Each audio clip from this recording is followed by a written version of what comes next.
everybody, new Never You BGM back in here. So gonna go ahead and go over these full set reveal of Hidden Trials Opus 23. Let's jump into it. Alright, first off we got Lightning. This is a reprint of Opus 15 Lightning. She is obviously not as good as the light one, but I feel like there's a lot of implications that she can be used, and with the entirety of the game of Final Fantasy TCG, there is always little tech cards, and there's always going to be cards that you can kind of sneak in and sneak out of decks, and I feel like Lightning is going to be one of those cards. The only drawback that I have is that if neither one of you and your opponent have cards in your hand that she deals a point of damage, you can't interact with that with any form of removal or anything unless you do it before the end phase. And if you do, then I mean it's kind of a bust, but at the same time you can't have cards in your hand for that to go off. She's really easily played even if your opponent has a handful of cards. It's the cost required to cast it is increased by 1, not the cost to play it. So if you can play it off of something like Edgar, the old Caius, anything that lets you play anything of like Ice, 4 or less, Alcid, you can play it for free. So there's no complaints there. If you have 2 or less cards in your hand, then she gets 1,000 haste. That makes her 10k. But with things like Cloud around, if they have cards in their hand or have a way to play Cloud, then she obviously won't stay on the field because Cloud is just knock her out because she's a 1 cost. Ixion also gets rid of her, so she's a good card for what she is, but unless you can protect her or you can use her ability and not have to worry about anything, then for sure. There's a card in the set that I think works in tandem with her, and I'll go over that as soon as I get to her. But yeah, I like Lightning. Of course I like Lightning. I always will. Rydia, also a legacy reprint. She is the summoner, the summoner. She can cast summons once per turn, up to the cast count of however many growth counters she has. So she has 4 growth counters. She can cast a summon of 4 or less for free. And she can't be killed by damage. You can negate her effects and then kill her by damage, but if you don't negate her effects, you can't kill her by damage. You can cloud her as well. All the legacy reprints you can cloud. And sorry if I'm talking fast. I want to make this a super video, and I'm probably not gonna edit it as much. So if you need to do 2 times the speed just to get past my and my feel free. But yeah, Rydia is a good card. Glad she's getting a full art reprint. It's gonna be hard to get, and with her being already semi-expensive as a standard card, definitely sure she's gonna be expensive as a full art. Refia probably is gonna be expensive as a full art. The card looks really nice, and it does a lot for the Warrior of Light deck, and I don't know if they're gonna make more Warriors of Light, but if they do, then this just makes her much more powerful. I hope Square-Enix and Hobby Japan don't go the route of banning cards. I hope the community gets more creative with their deck building, and if there's a problem that they can't get through, I hope they solve it with creativity instead of negativity. And with that, Refia, Warrior of Light, Warrior of Light, the 7-drop, Chaos Arc, all these cards have Zidane. All these cards have gotten like a bad rep. People hate them, and there's always going to be cards like that, but I feel like creativity overrides really everything as far as that goes. Garland is a 2-drop, and when you play him, you get to steal a forward from your opponent. Now, Amaterasu hits all win cards, so I'm not going to keep bringing up Amaterasu. I'm not going to keep bringing up Cloud. I'm just going to bring up the utilities of these cards so you know what I think. I think he works great.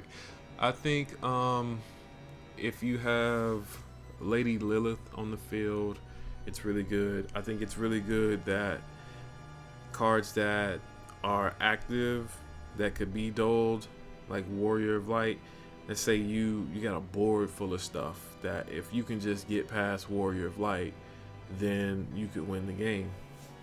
Well, Garland is your answer to that. You play the Garland, you steal the Warrior of Light. Obviously, they're gonna dull the Warrior of Light to hit something for 5k, but it doesn't really matter because you have enough forwards to swing for game. So I think he'll be like a facilitator with that. He also works with Lady Lilith, like I said. So I think Garland's going to be one of those tech cards that just kind of sneaks up and surprises people. And I'm glad that they're adding cards like this in common rare slots.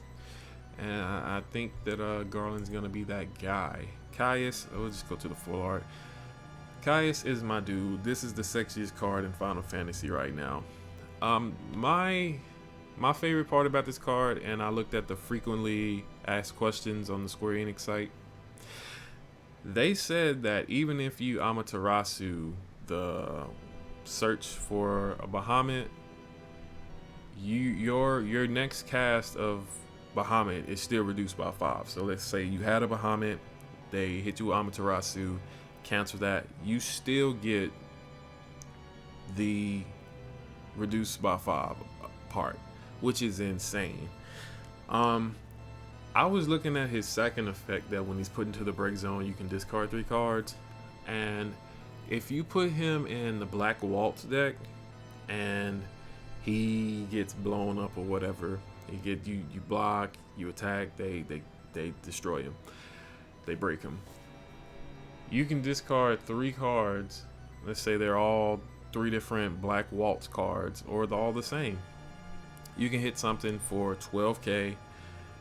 And then if they don't stop him from re-entering, you get to search for another Bahamut and play the Bahamut and get rid of more cards. So I think even outside of 13, he's going to be great. I think he's going to be good in mono fire. But I think that his downfalls are also his greatest strengths. Even if he doesn't get all his effects, he's still a 9k brave, and if you can keep him alive, that's pretty good, because if you're playing it in 13 and Fang's out, he's an 11k brave. So even if he's going against something like the 4-color Warrior of Light, if they dull the Warrior of Light to hit him for 5 on the attack, they lose. You lose Caius, they lose Warrior of Light. But if they can't stop the Caius from hitting the field again, then you get another Bahamut and it's reduced by 5 again. So he is, all intents and purposes, a very, very strong legend. Not only because of that, but he just makes any other Bahamut just that much better. And we know that we're getting Bahamut in Opus 24. He's on the page, so you can search for that Bahamut and play that Bahamut for cheaper. So this is, Caius is just, they future-proofed him, and I'm here for it. Kane is a Dragoon. He has haste and first strike, and when he attacks, all 4s with haste or first strike get 2k. And then, of course, choose a forward, deal an 8k with his double jump ability. Kane is nice. Of course, it would have been nice if he was lightning. But I always like to look at cards for what they are and what they can potentially be. We all can look at it and give the downside. I want to try to highlight the positive. He has first strike and haste. He doesn't have, he does have an auto ability when he attacks. But if he survives, he gives everything 2k that has haste or first strike, including himself. So he can protect himself, and then if you have a way to give him brave, that just makes it that much more just potent. He's a 4, so he can't be clouded. And he's a Dragoon, so if they start to make more fire Dragoons, you can have a lightning fire Dragoon deck. Or if they make like a color fixer for Dragoons, you can potentially use that. And with his special, there's so many versions of Kane. So if there's just a card you need to get rid of that's just bothering you, attack, use the special, and that's potentially a point of damage, and then something's destroyed or broken. So I like Kane. I think Kane's gonna make his way somewhere special. Full art. Kefka. This card is dangerous. It's not only a beautiful art. The lady who did this she really did this.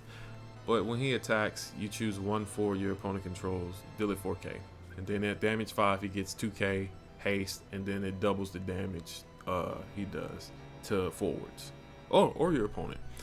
So if he attacks your opponent directly, he does 2 points of damage, and then if he hits a forward with either attacking them or the damage from his first ability, it does 8k or 14k if he hits them.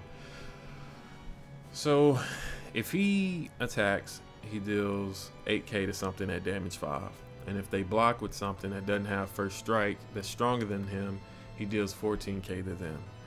So he can eat it. Oh my gosh, this is in 13 deck, this is insane, because it's nothing for a 13 deck to get to damage 5 because it's already considered a glass cannon deck. But he facilitates so much protection. Yes, he can be clouded, but he has just so much utility that it is insane. And there's so many ways to get it to where he can attack multiple times. And with fire being the brand that it is, this just makes fire that much more just strong. I mean, Leonis at damage 5, boom, boom, boom, boom. I mean, that's so much damage. There's so much damage. There's so much potential, and the art alone, and for this to be a rare, that surprised me. I thought it was gonna at least be a hero, but it's not. Gobez. 3 different abilities. None of them are autos. They are all they're not special abilities. I forgot what the action abilities. Deal 5k to all forwards by doubling it. Choose 1 forward in your break zone, add to your hand, and then choose 1 forward, break it. So I'm digging it. It's a little slow.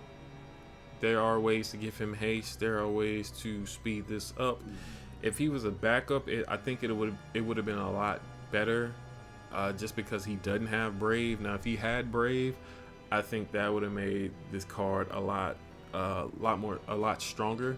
But with the current of what this card is, I think that it could be useful, and I think that it will be useful, because it is Gobez. And if they do make more Archfiends, then I think that those Archfiends will work with this card, because typically the Archfiends usually work with the Gobez either prior them or past them.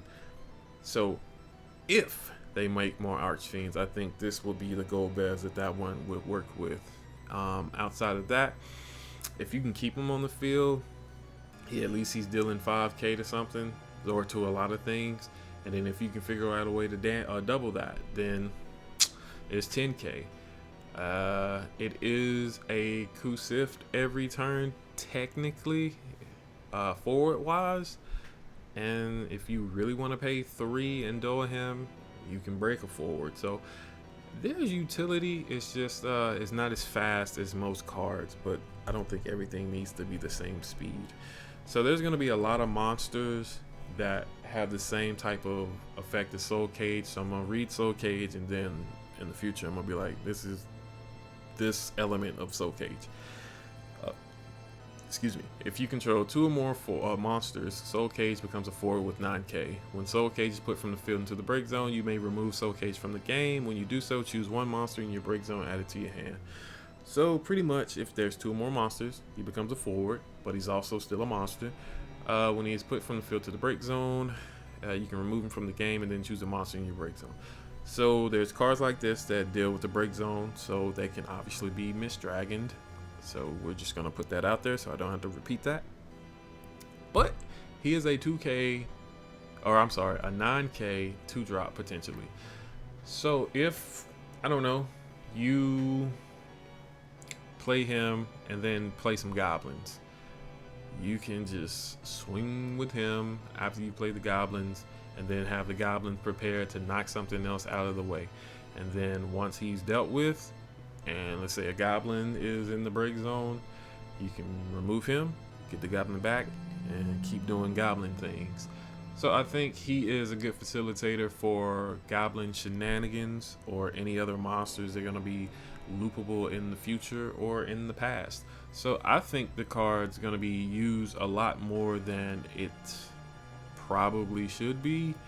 And I think this is also one of those cards that could be used to make a lot of painful headaches for a lot of players. So I look forward to seeing what's going to be done to it or with it.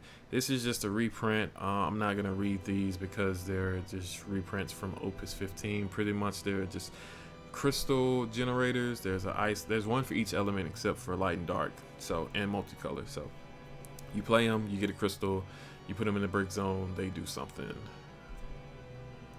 Zidane, he is a forward that searches other non-forwards with different name other than himself.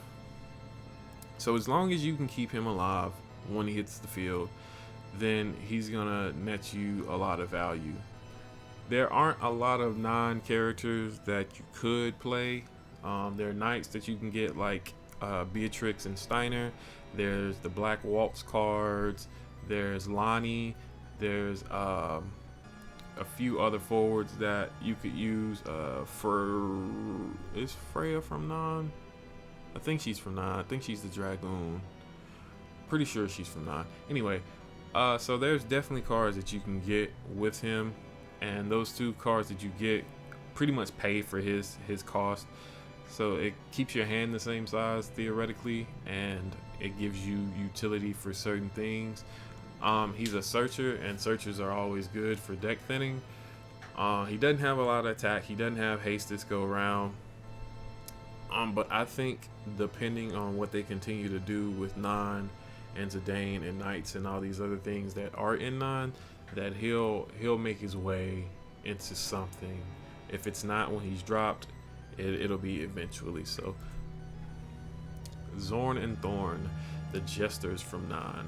So when they hit the field or attack, you can choose the forward your opponent controls. It has to block until the end of the turn. And then when this card is put from the field into the break zone, you can search for a monster of 2 or less and play it to the field. So that's any goblin or most goblins. That's the soul cage. That's some of the other monsters we're gonna come across. So this thing has really good utility because not only does it make something have to block that may be weaker than something that you're doing, but it also gets something back that could help you once it's gone. So I think it's really good, and I think anything that recurs help or furthers your plan on breaking or destruction is really useful. So Zorn and Thorn, and it's cheap to play, so I think it's gonna be fun. There's a bunch of soldier candidates. I think one for each element except for water, I believe. They're pretty much gonna do the same thing. They're gonna have different keywords. One has first strike, one has haste, one discards, I believe, and then the other one like activates stuff. But their main effect is if you have 2 or more soldier or 2 or more job standing units in your break zone, soldier candidate gains 3k. So it's a Final Fantasy VII card. So if theoretically you could put this in Avalanche deck, Angeal into Zac, play this and deal 8k to something, and then you can just play 2 more, deal 8k. So there's obviously things you can use it for, and the fact that they're pulling cards from every Final Fantasy game that they ever made, I think that these cards could be really good in the potential future. Terra. This card was revealed. When it hits the field or put to the break zone, you can choose a summon in your break zone, add it to your hand. The cost was reduced by 2 for your next cast. All summons in your break zone cannot be removed by your opponent's summons or abilities. So it protects your summons from Miss Dragon and stuff like that. And it makes it to where your opponent, I'm not going to say afraid to deal with her, but if they do deal with her, you're going to get potentially get a summon back that you can cast cheaper than you normally would. Now the summon can't be played for free, and so if you're gonna do this in tandem with Caius, make sure you cast either Bahamut on the stack or you cast Bahamut before you play her, because your next summon won't be free because of her effect. Now if you're playing like 9 cost Bahamut, then Bahamut costs 2 instead of 9. I like this card. I think that because it's an EX burst, that also helps it as well, because the cost is well,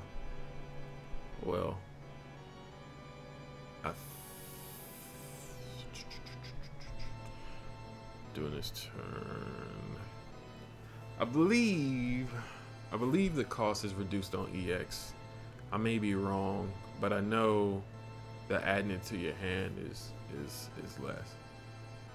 I'd have to read have to sharpen up on my EX burst, but yeah, I think this card's gonna be really good, even if it's not good now per se.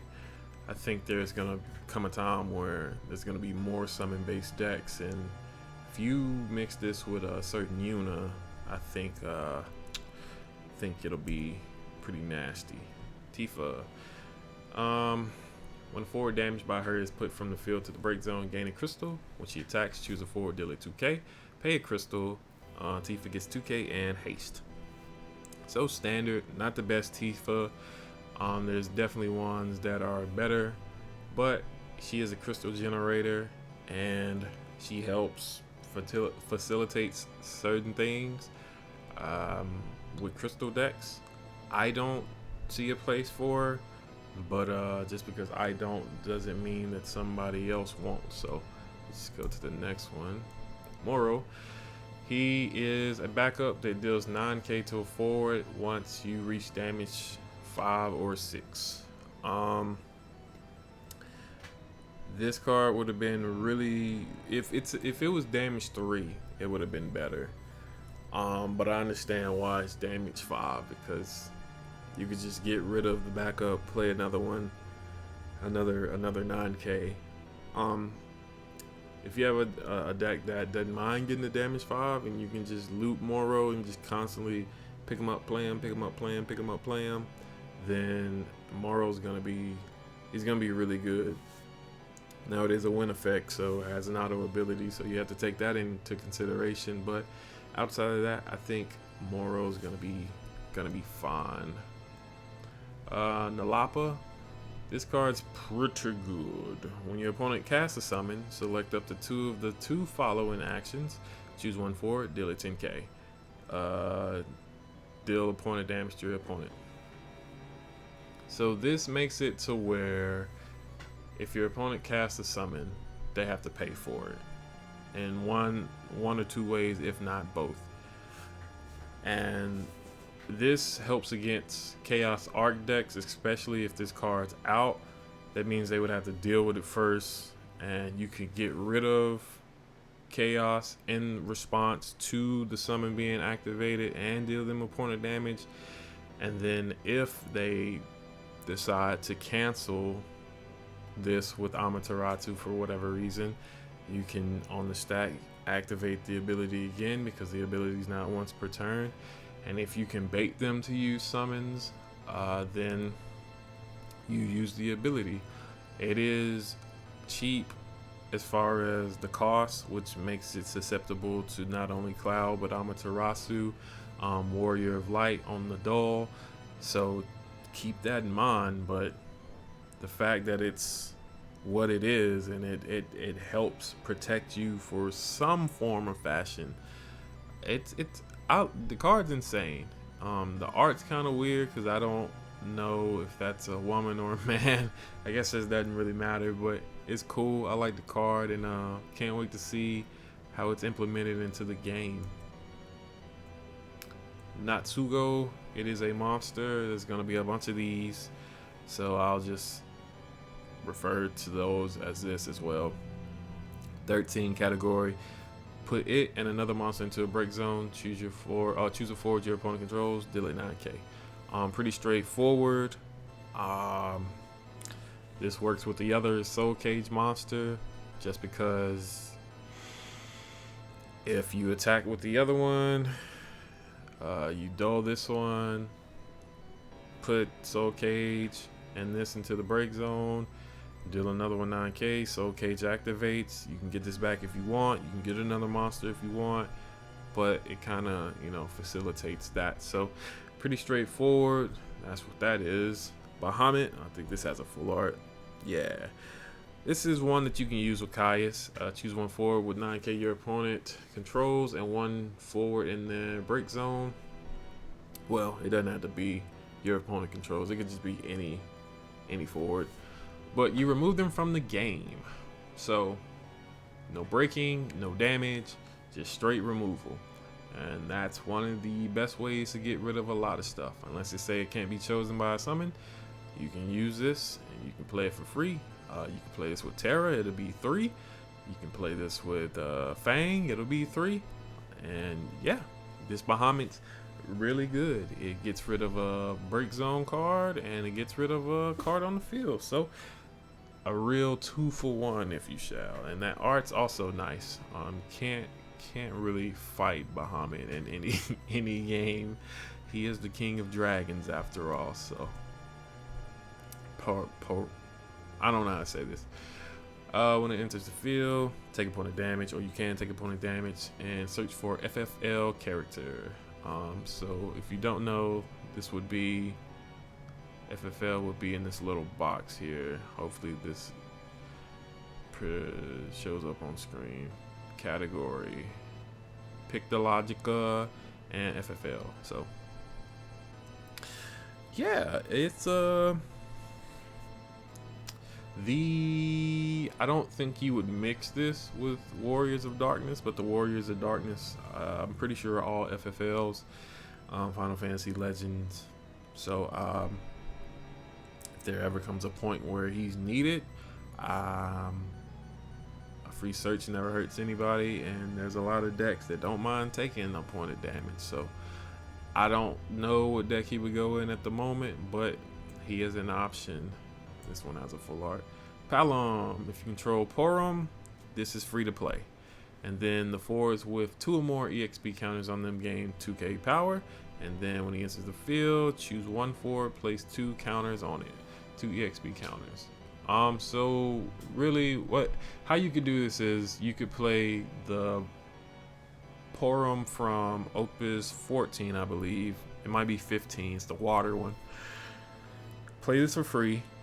Give that Porum 2 EXP counters and 2k, and then at the end of that turn, that Porum's going to get another EXP counter. It'll have an extra 2k from this Palom, and then it will be able to cancel an effect of a forward and then make that forward's attack 1,000. So this card's really good to facilitate that, because you can just really put it in any deck Porum's in, even if that deck's not running fire, and play it for free, and just help push Porum online as far as abilities go. So I think this card's gonna be insane, and then the art's really nice. You got little frogs and dragons, and I'm pretty sure that's a VV to the side. Monk. When Monk enters the field, choose a forward, deal it 4k. If you have 5 or more backups, deal it 8k. You can only have 5 backups, just want to clarify that. Unless something changes.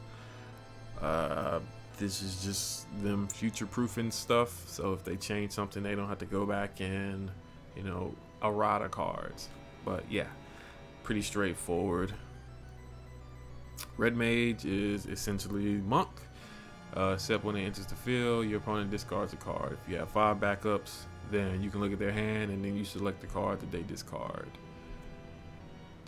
Vice. If you control 2 more Sviets, Vice gains 2k and Brave. And then when he enters the field, you can pay a crystal and search for a Sviet. Add it to your hand. So Sviets are Vice, Nero, Rosso, Azul, Shulk, and I think that's it. They're all from Dirge Cerberus, and recently Final Fantasy Remake Vice and Nero are, but I prefer the other Vice just because it does a little bit more than this one. But 9k and Brave ain't bad. I mean, that's good on the upswing. All you need is really a Nero and then a Shulk backup, or a Rosso or a Azul. But yeah, I mean, he's cool. I'd probably play the other one, but yeah, he ain't got no nose either. I am Amo. Put her into the break zone. Your opponent removes all the cards in their hand face down. They can look at the cards during that turn, but then at the end of the turn, your opponent adds them back to their hand. You can only use this effect on your turn. Now, if you remember the first lightning that we went over, the reprint, I told you there'd be a card that would facilitate her second ability. Now, you could do that, and they had to get rid of all their cards. Now, if you know you can win the game on that turn, you activate this, they respond with whatever they're going to respond with, remove the rest of their cards from their hand, and then you do whatever you got to do. Make sure they're at least at damage 6 by the end of the turn, use that lightning, and then it's bye-bye birdie. That's just one way to use this effect. I'm sure there's other ways. If there's ever a card that says when a card is removed from the game, this happens, this facilitates that. And I'm a big believer that they're gonna do stuff with cards that are removed from the game, because so many things are removing cards from the game. And I'm not comparing this game to Yu-Gi-Oh, but when Yu-Gi-Oh started doing that, then they started having stuff that could bring stuff back from banishment, removed from game in this instance. So I like this card, and I'm working on some stuff. Let's say that. Anima, Icons of Icons. When Anima hits the field, if nobody has cards in their hand, dull and freeze all characters your opponent controls. Now, if you don't know what freeze is your cards don't activate during the active phase right before your draw phase, so they would stay dull. This would be a good card to play with IMO and Lightning, because if they don't have any cards until the end of their turn, this still freezes and dulls everything. So let's say they activate a bunch of stuff and they got cards on the field now. Alright, you IMO, Lightning, do whatever else you're gonna do, Anima, dull and freeze all their stuff. You have no cards, Lightning can attack. If you already have forwards out, those forwards can attack. End of the turn, nobody has cards in their hand. You're the turn player, so your cards, your stuff would activate first. Blah blah blah blah blah. So you put the stack of IMO at the bottom, Lightning at the top. Lightning activates, IMO activates. They take damage, they get the cards back. Everything's already dull and frozen. Hoorah! So it's a lot for a cost 5, and it's very niche to pull off. But if you can pull it off, just this card in general, I think you got something going, buddy. Shiva. It's always a good Shiva. Choose a forward, dull and freeze it. During this turn, that forward can't do damage to anyone. So if they do damage, whether it's an ability or whatever, it becomes 0. So cards like Ferris won't do anything to anybody. Stuff like that. It's an EX burst, so it's really good. You can do this in response to Warrior of Light. So I like this Shiva. Definitely getting them foiled out. And it's the first Shiva that I've seen that looks like a mermaid. Huh, interesting. Speaking of Sviets, here's a Shulk, but this one is a forward. When she or another Sviet enters the field, get a crystal. Then you can pay a crystal, she gets 3k. Nothing really special. Crystal generator if you're playing Sviets. 8k minimum if you want to use the effect. Sky's the limit if you want to keep using the effect. But pretty standard on the shelf. Jegran.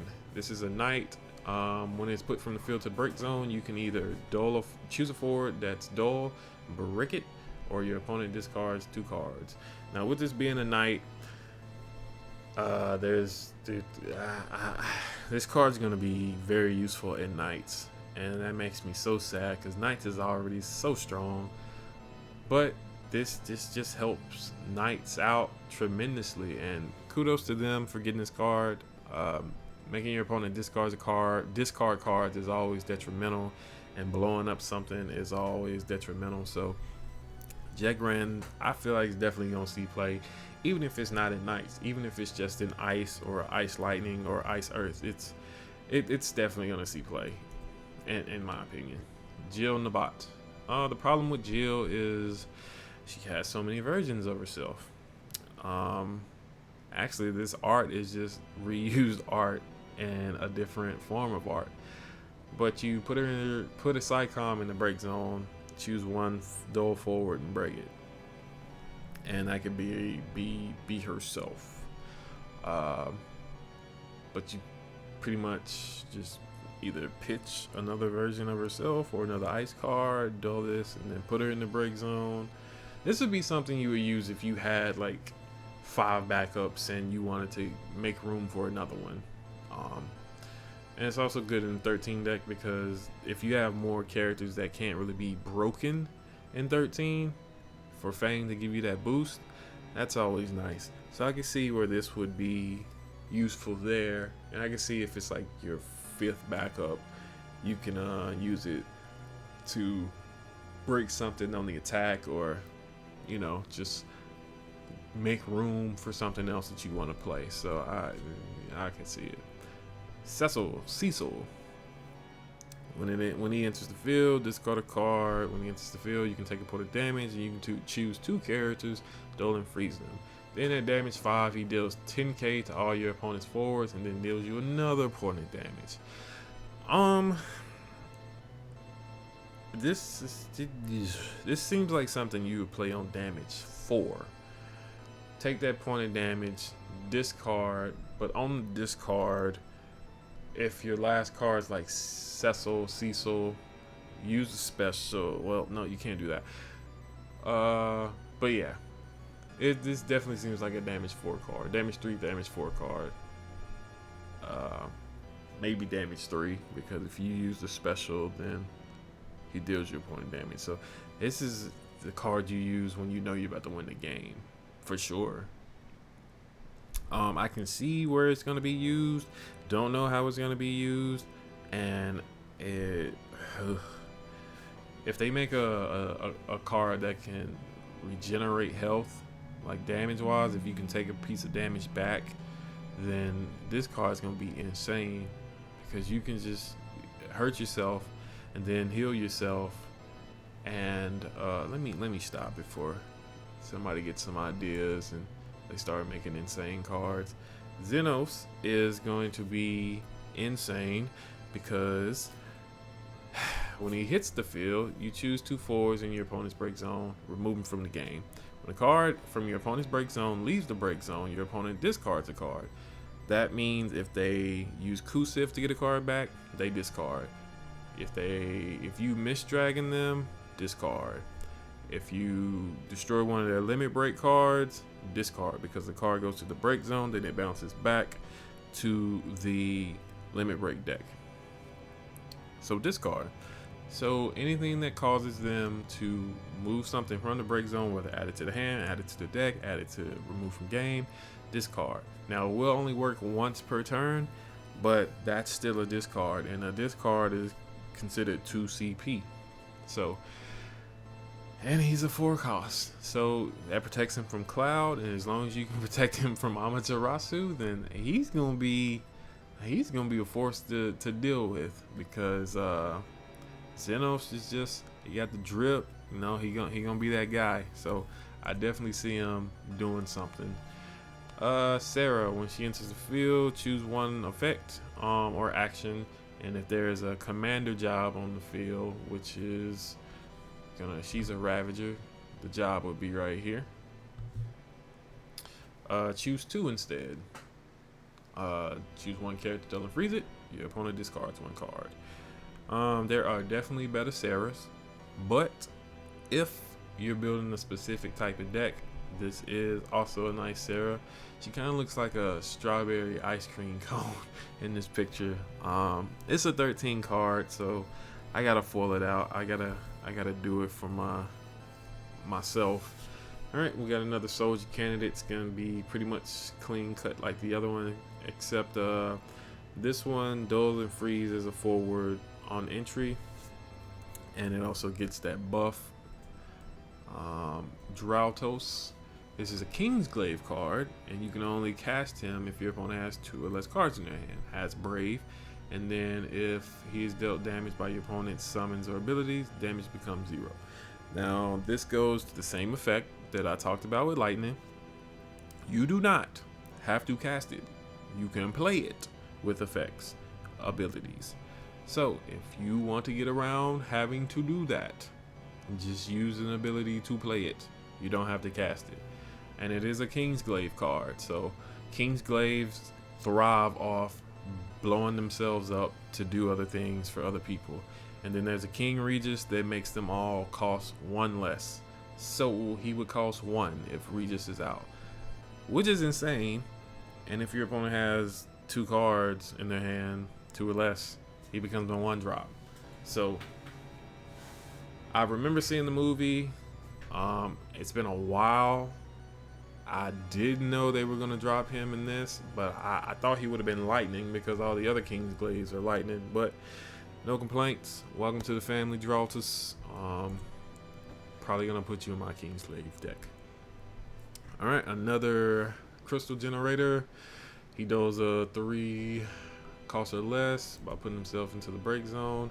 We got another monster that if you control 2 or more monsters, it becomes a forward. This one becomes an 8K. And then when it's chosen by your opponent's summoning ability, your opponent discards 1 card. So if they try to do something to it, he makes them pay for it. And it's also another 13. So welcome to the family of 13. It's pretty cheap. This one has a full art. White Tiger Lassie Nimbus. It's a type 0. People call it type O. That's obviously a 0. Has Brave. And then the forwards with Brave other than him cannot be chosen by your opponent's abilities. And then when he enters the field, you may search for 1 forward with Brave. With Brave means that how you see Brave here, like it comes standard. It's not a card that gains it. It's not a card that can get it. It's a card that already has it. I don't know exactly what this is for. I could figure it out, but looking at it at first glance, I don't. Well, it's not my first glance, but I don't know what this is for. But I do know that it's usable because Brave is really good. Brave, First Strike, and Haste are all really, typically always good. But I don't know where this fits in, and I wish I did, but I will find out, and once I do, I'll bring it to your attention. Flan. Put it into the break zone, choose a forward, dull it. Pay 1 ICP, remove 3 card named Flan in the break zone, choose 1 dull forward, break it. You can only use this ability during your main phase and then if Flan is in the break zone. Now, Flan being this Flan. So if you have a Flan on the field and then another Flan of this same card in the break zone, you can activate it still. You can remove the Flan in the break zone that this refers to. So what you would typically, if you have 2 Flans in the break zone already, you would dull this one, dull it forward, pay the 1 on resolution once it hits the break zone, remove 3, and then break the forward you just dulled. So it's cheeky, but it works. And it's searchable because it's a Crystal Chronicles monster. So I don't know if it's gonna see play, but I know it'd be pretty annoying if you're getting doled out by Flans and you can't really do anything because you're getting hit by dessert. Alright, there's the full art, and then there's the signature full art. This is the one I want because it's signed by Miki Yasha I can't say it, Yamashita. Forgive me if I pronounce it wrong. It is at the beginning of the attack phase during each of your turns, choose one forward your opponent controls. If you control 2 or more Final Fantasy 13 forwards, dull it. I don't know why they made this.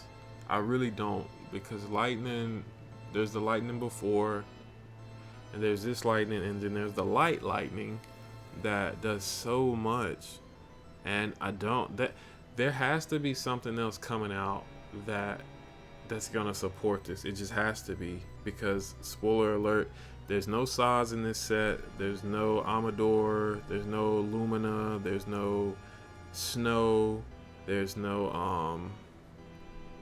I think that's it. There's no Dodge, there's no Nora cards, there's so many other characters in 13 that they haven't created, and these are all new 13 characters like Caius and Lightning. So I don't know what this is supposed to like do, but hopefully there's something that's gonna work with it, and we'll see, because as of right now I don't see the point. When Lady Lilith enters the field, pay 3 crystals. When you do so, choose a forward, gain control of it.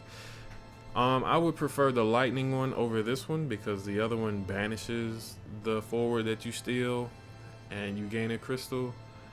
Or you banish a forward that is stolen and then you get a crystal. And then the more crystals you have, you can just start blowing up forwards on their field. This is just too easily popped, and you have to pay, and then they can respond to you paying. So you could pay all those crystals and then not get anything. So I don't know if they're gonna make a whole bunch of crystal generators that protect other crystal generators, and if they do that, then yeah, this would work. But if not, then I'm not seeing it. All right, we on win, baby. Home stretch. Asura. This has a full art. Activate all forwards you control until the end of the turn. All forwards you control gain this forward cannot be returned to its owner's hand by your opponent's summons or abilities, and the power of this forward cannot be decreased by your opponent's summons or abilities. So not only does it protect things from getting bounced to your hand, keeps things from getting lowered attack wise.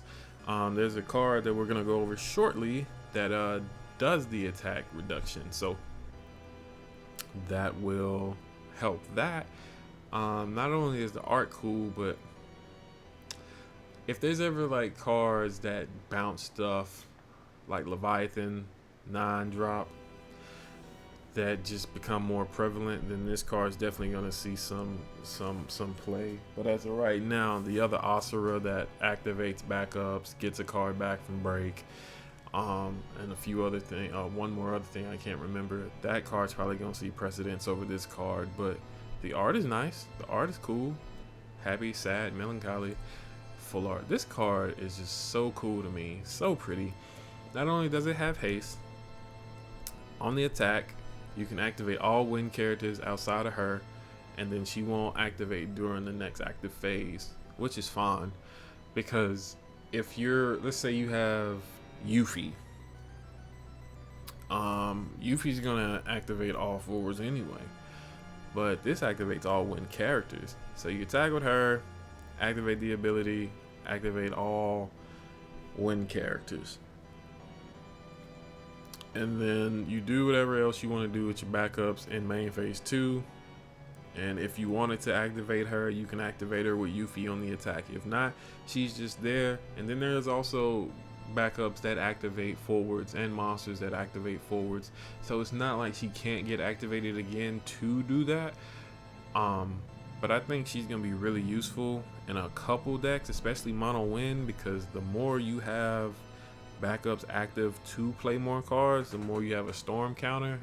Storm counter is the more cards you cast, the more things happen. So you got Rosa, you got Luso, and I can't remember his name, but he's like a kitty cat man that also does stuff on cast. So there's things that this works with, and I'm definitely gonna be working on some stuff to figure out if I can come up with some combos with this. Johnny, choose one forward to cost 3 or less. Until the end of the turn, it gets 1,000. If this forward is dealt damage by your opponent's abilities, the damage becomes 0.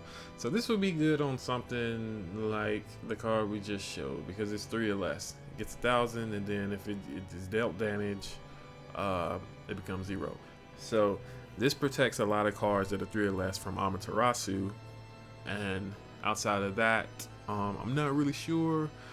But it's also good to get an extra 1,000 and just protect your forwards from ability damage. Oh, wait.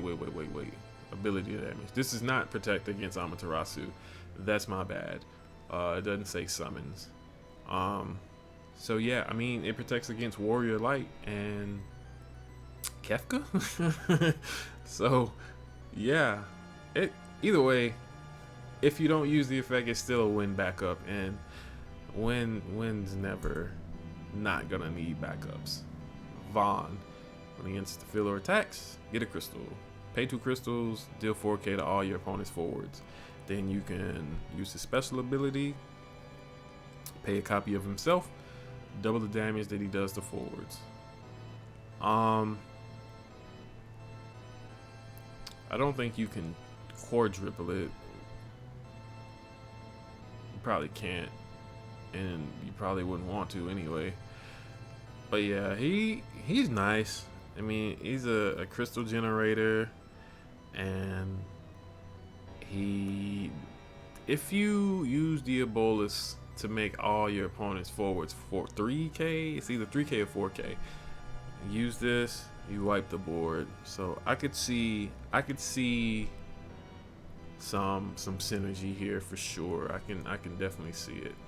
Venat, you can put her in the break zone, choose a summon, cancel the effect. You can put her in the break zone, search for 1 card Venat, and play it onto the field. That'll make sense here shortly, but pretty standard. It's 14 cards, so that helps out 14 decks. Other than that, gonna go on to this. It has a full art.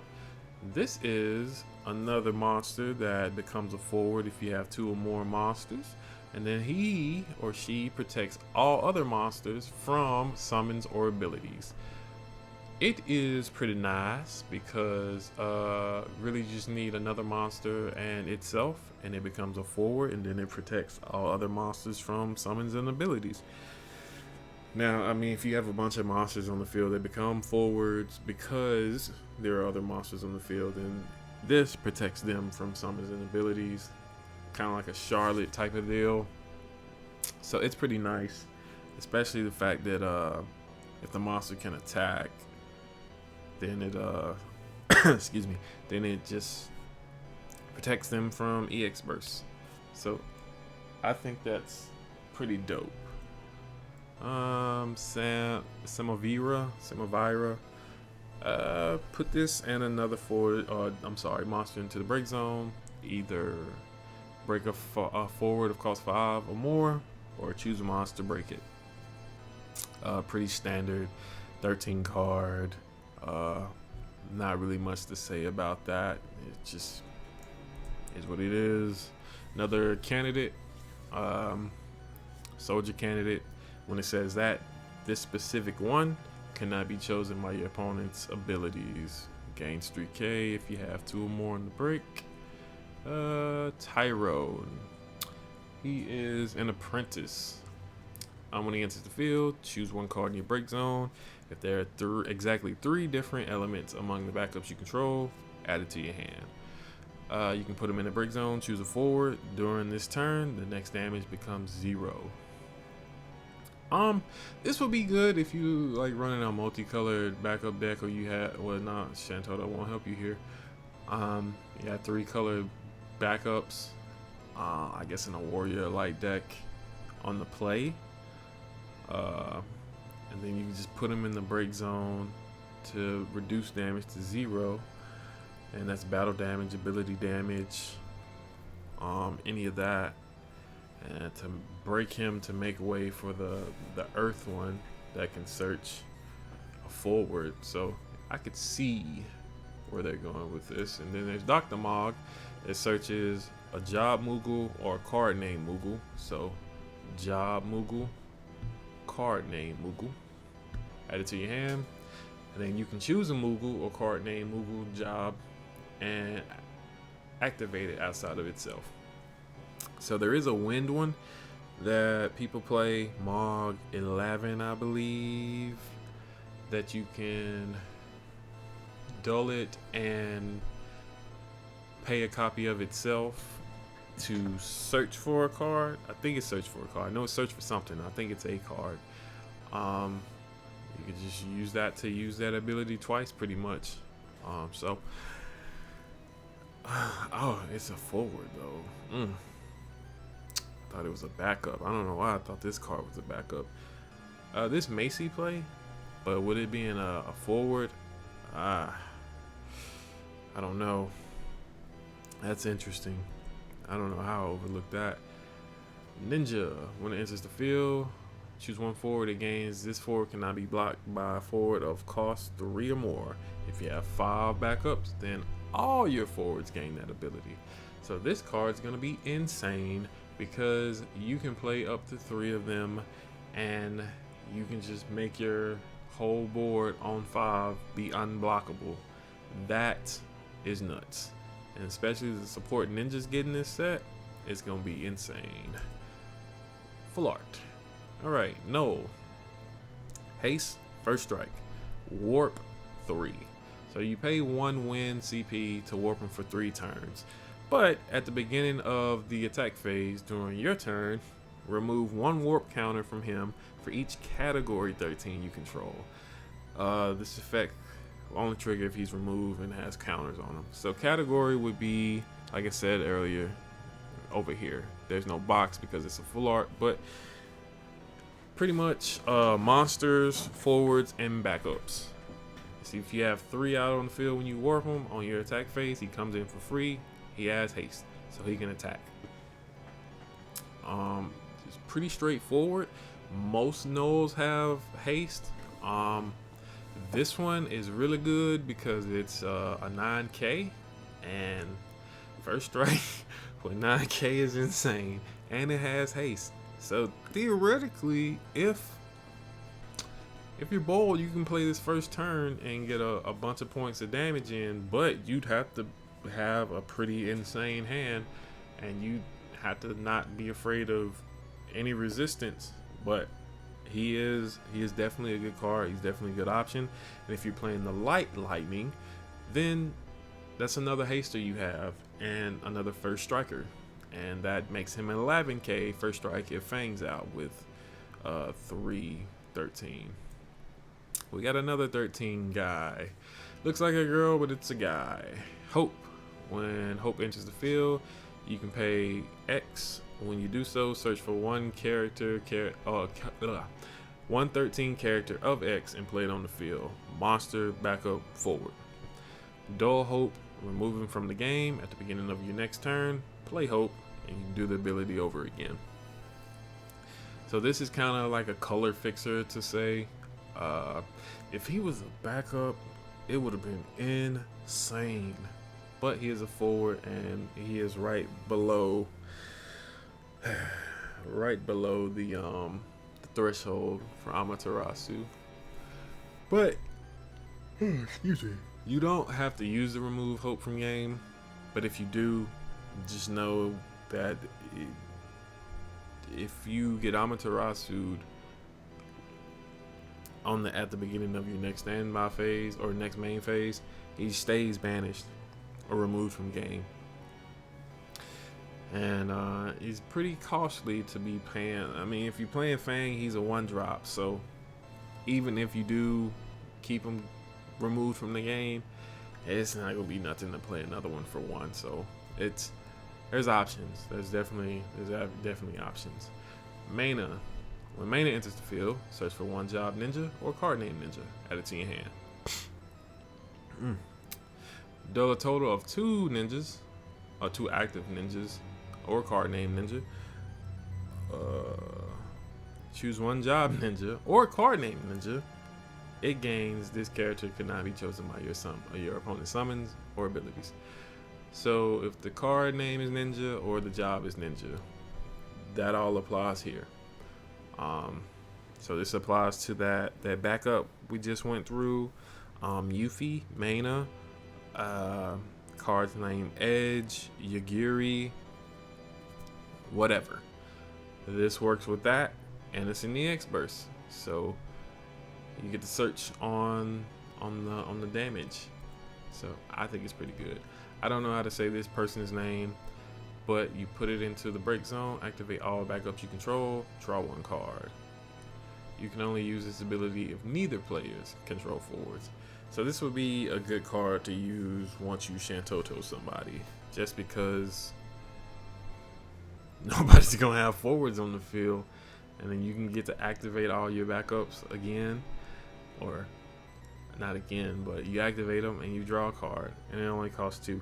So I can definitely see this card being used, even if it's not in that order that I mentioned. I can definitely see like the potential of this card for sure. Yuffie, when one or more job ninjas or card name ninja deals damage to your opponent, draw a card. Pay 2. Yuffie cannot be blocked until the end of the turn. So if you have Yuffie out and you play that other ninja at the 5th backup and you have more ninjas out, if all those ninjas attack, you draw for each damage that you deal.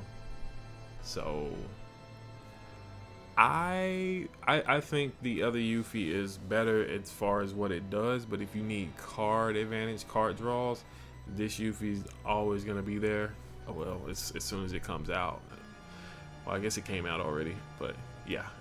So yeah, and then if you don't want to play this one on the field, you can always pitch it for the big one's fodder or special ability. Another token, not token collector, crystal generator.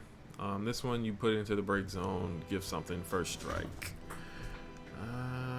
Luso, not the Luso I mentioned earlier, but Luso all the same with his Keyblade, Pizza Cutter.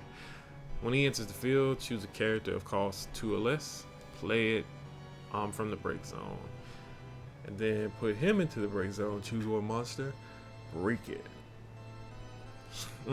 So, like I was saying with the lightning earlier, this could play lightning for free.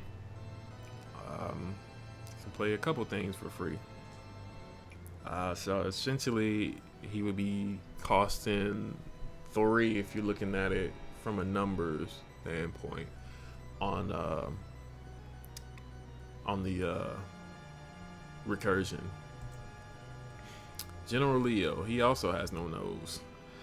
If there are 3 or more characters of cost 2 or less, he gets 2k and cannot be chosen by summons. When he enters the field, you may play one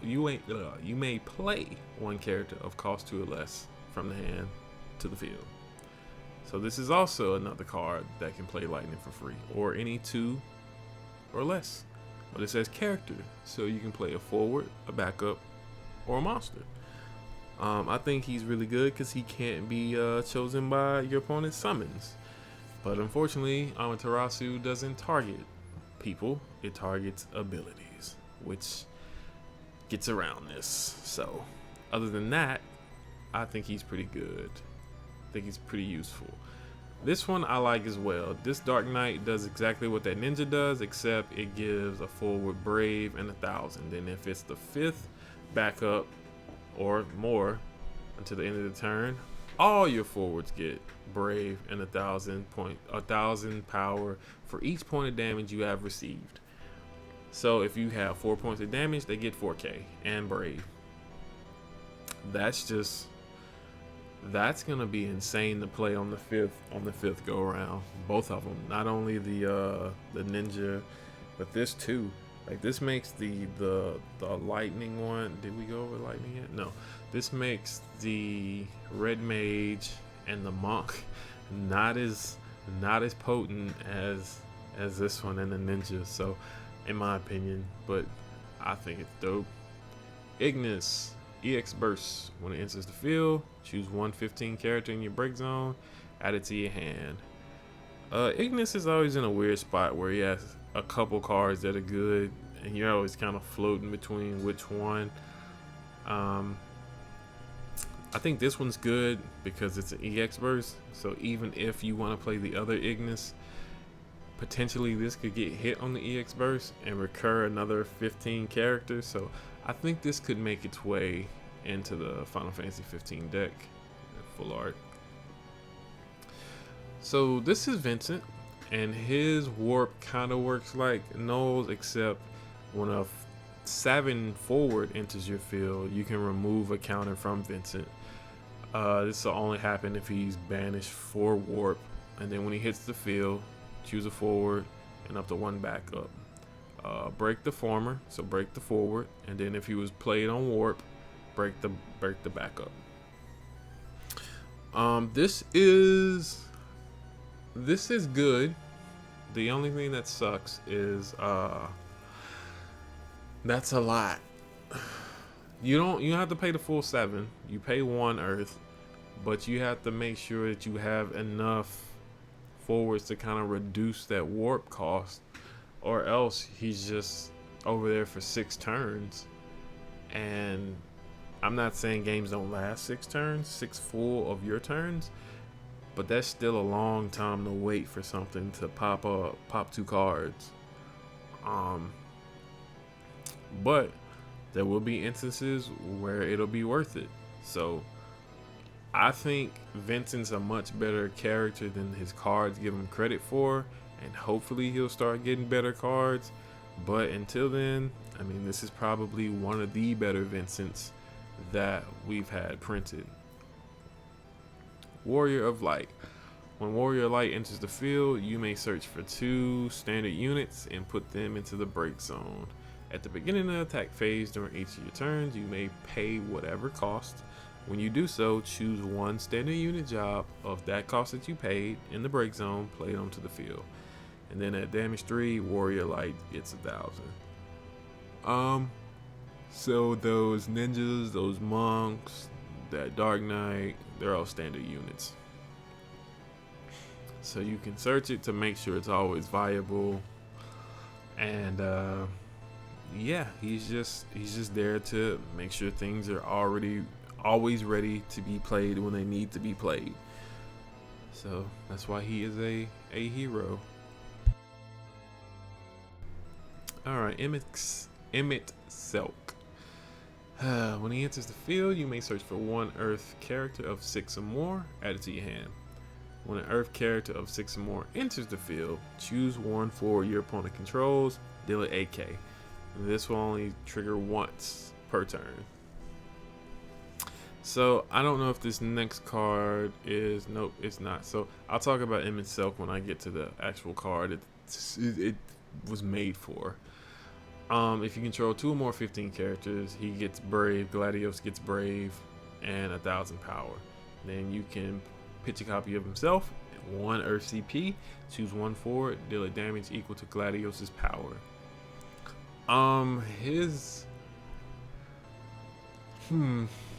His starter deck is a little more powerful because it's on attack.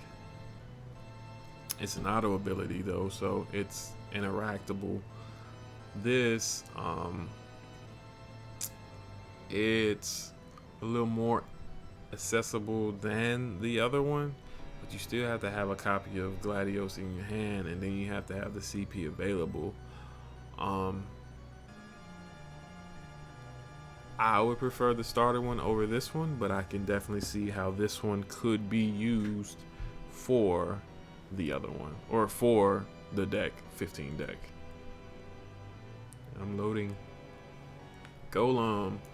Choose 1 forward, reveal the top 3 cards of your deck, add 1 to the hand, return the others to the bottom. If you added a forward, deal the chosen damage equal to deal the damage to the forward you chose by the forward that you added to your hand. So if you add, let's say you choose a forward with 5k, and then at the top 3 cards you add a forward that has 7. you deal the forward you chose, 7k. Pretty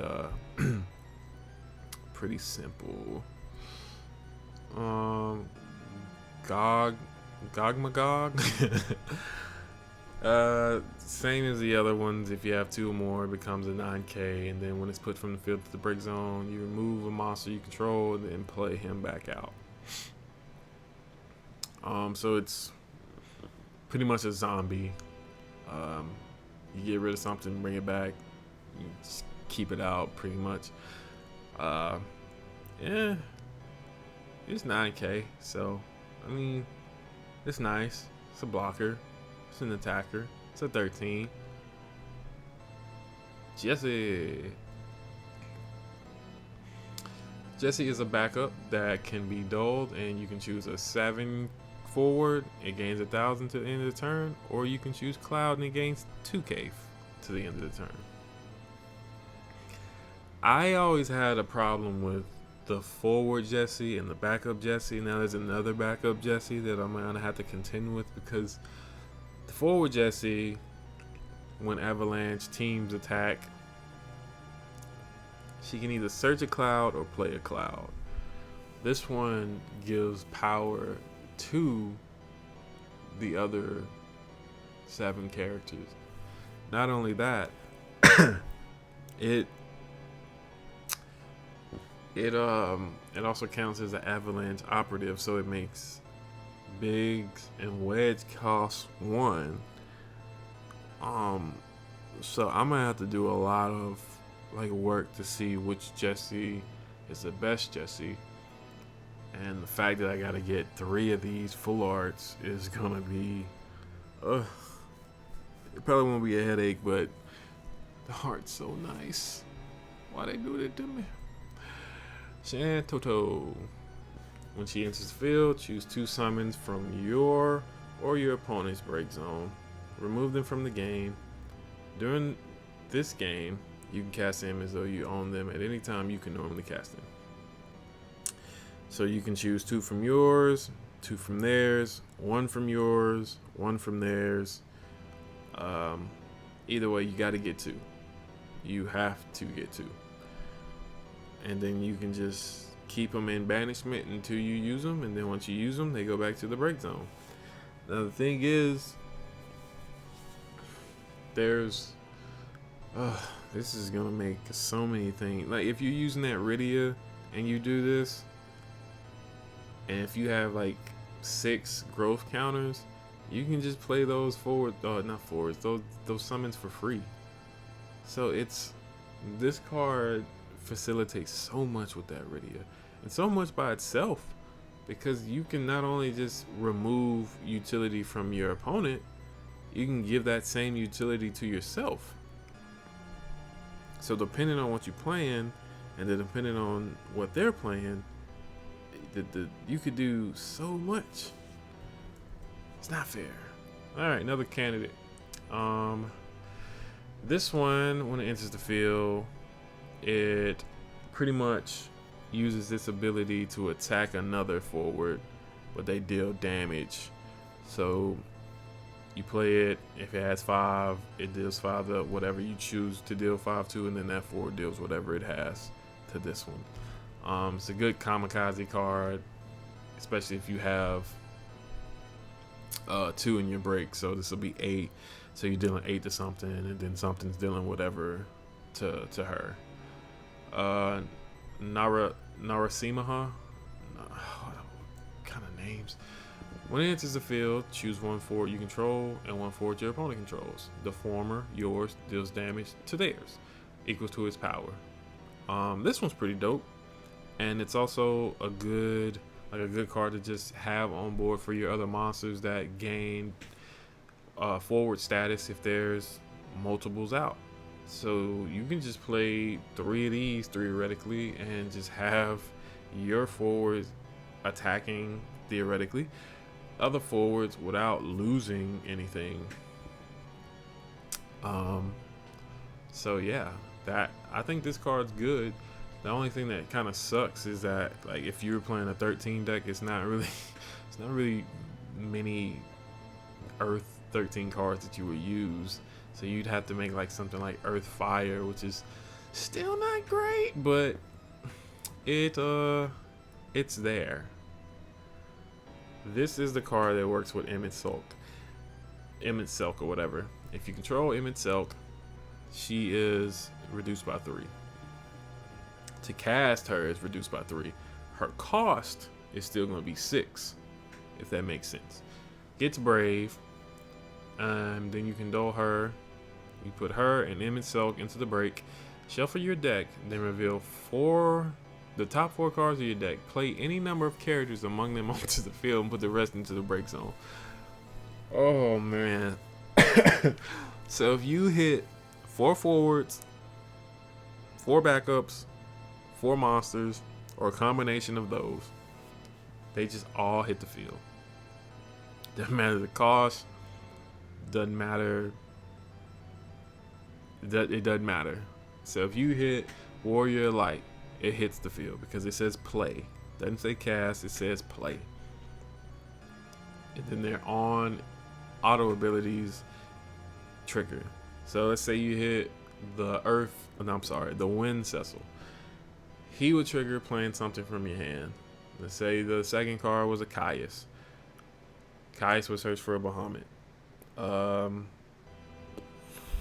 Something else that searches some Chaos. You steal forward from them. Now granted, it takes a lot to set this up, but if it works, this combo is gonna be nasty. And I can see it in the 14 deck just because 14 plays a lot of like forwards and backups, and being able to play like a Alizé, Ishtola, Thancred, whatever, Estinian off of this, Heian, it's just gonna be wild. And I'm interested to see the combos people come up with this because I know it's gonna happen. I just don't know how often it's gonna happen. Another crystal generator. It gives Brave to a forward if it puts itself into the break. Brionac. Remove 2 Earth cards in the break zone from the game until the end of your turn. He gets 2k, or it gets 2k, and Brave. You can only use this on your main phase, and you can pay a crystal, duel him, choose 1 forward, deal it 9. Excuse me. Pretty straightforward.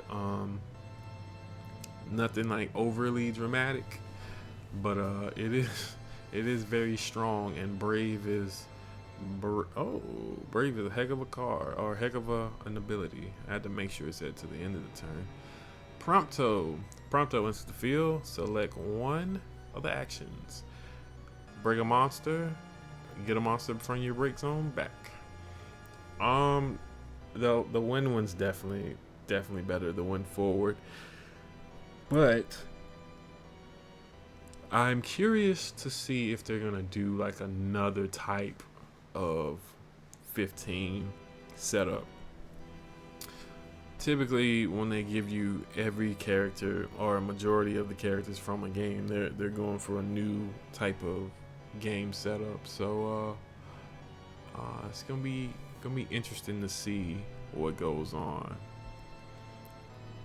Don't know how to say that. It looks like Rig.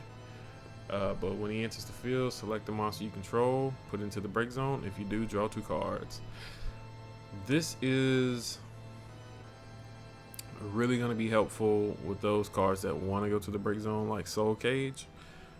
Not only because you get 2 cards, but Soul Cage gets you something back as well once he banishes himself.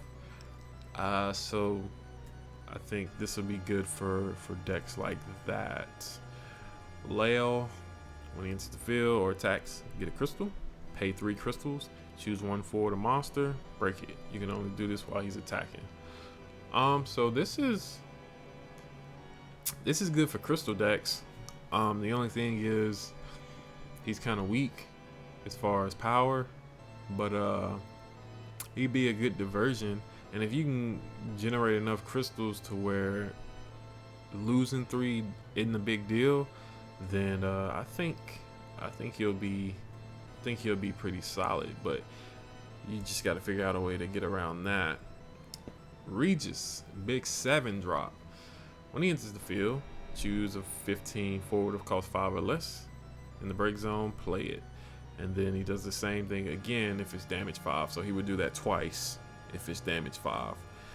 I think that's pretty good. 7 is a lot though, but 7 getting a 5 and then potentially get another 5, that's not bad at all, because you could, if you're playing the original 15 deck, you can get Noctis back on the first, and then Noctis searches something, and then you could play Prompto because you'll already be at damage 5. Prompto does something else at damage 3 that I can't remember, but that's a haster. Noctis does 8k to something because of Prompto, and then Prompto, I believe, searches a 15 character. I don't remember at the moment, but yeah, Regis is definitely I think he'll see play, especially with him being a king and he could be searched off of Coca and stuff like that. Full art Azul. He is a Sviet. When damage is dealt, when he is dealt damage, choose up to 1 forward your opponent controls, deal it the same amount of damage.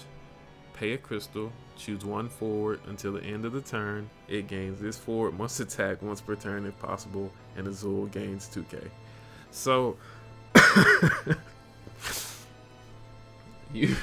if you have a bunch of crystals and he's out, if you can find a way to give him first strike, he gets first strike, something has to attack him.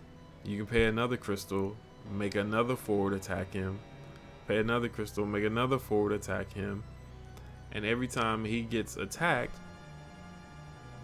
he's dealing the same amount of damage to another forward. Well, I guess you couldn't have first strike. You just had to give him a bunch of power.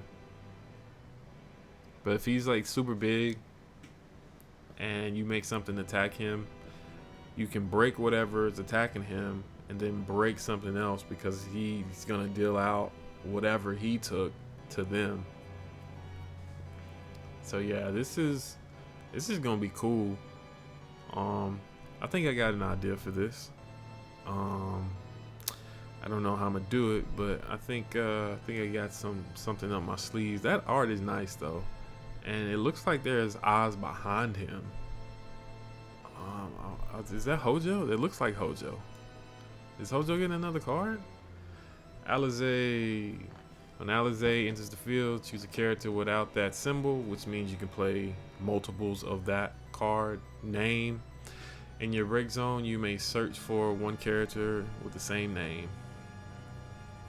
So you can choose something like Thancred, Cloud, Lightning, anything that doesn't have that symbol, and then search for a character with the same name. Now, you don't have to pick the same card, it just has to have the same name. And with that being a Scion of the Seven Dawn, yeah, this is definitely gonna get played. Estinian, he has haste.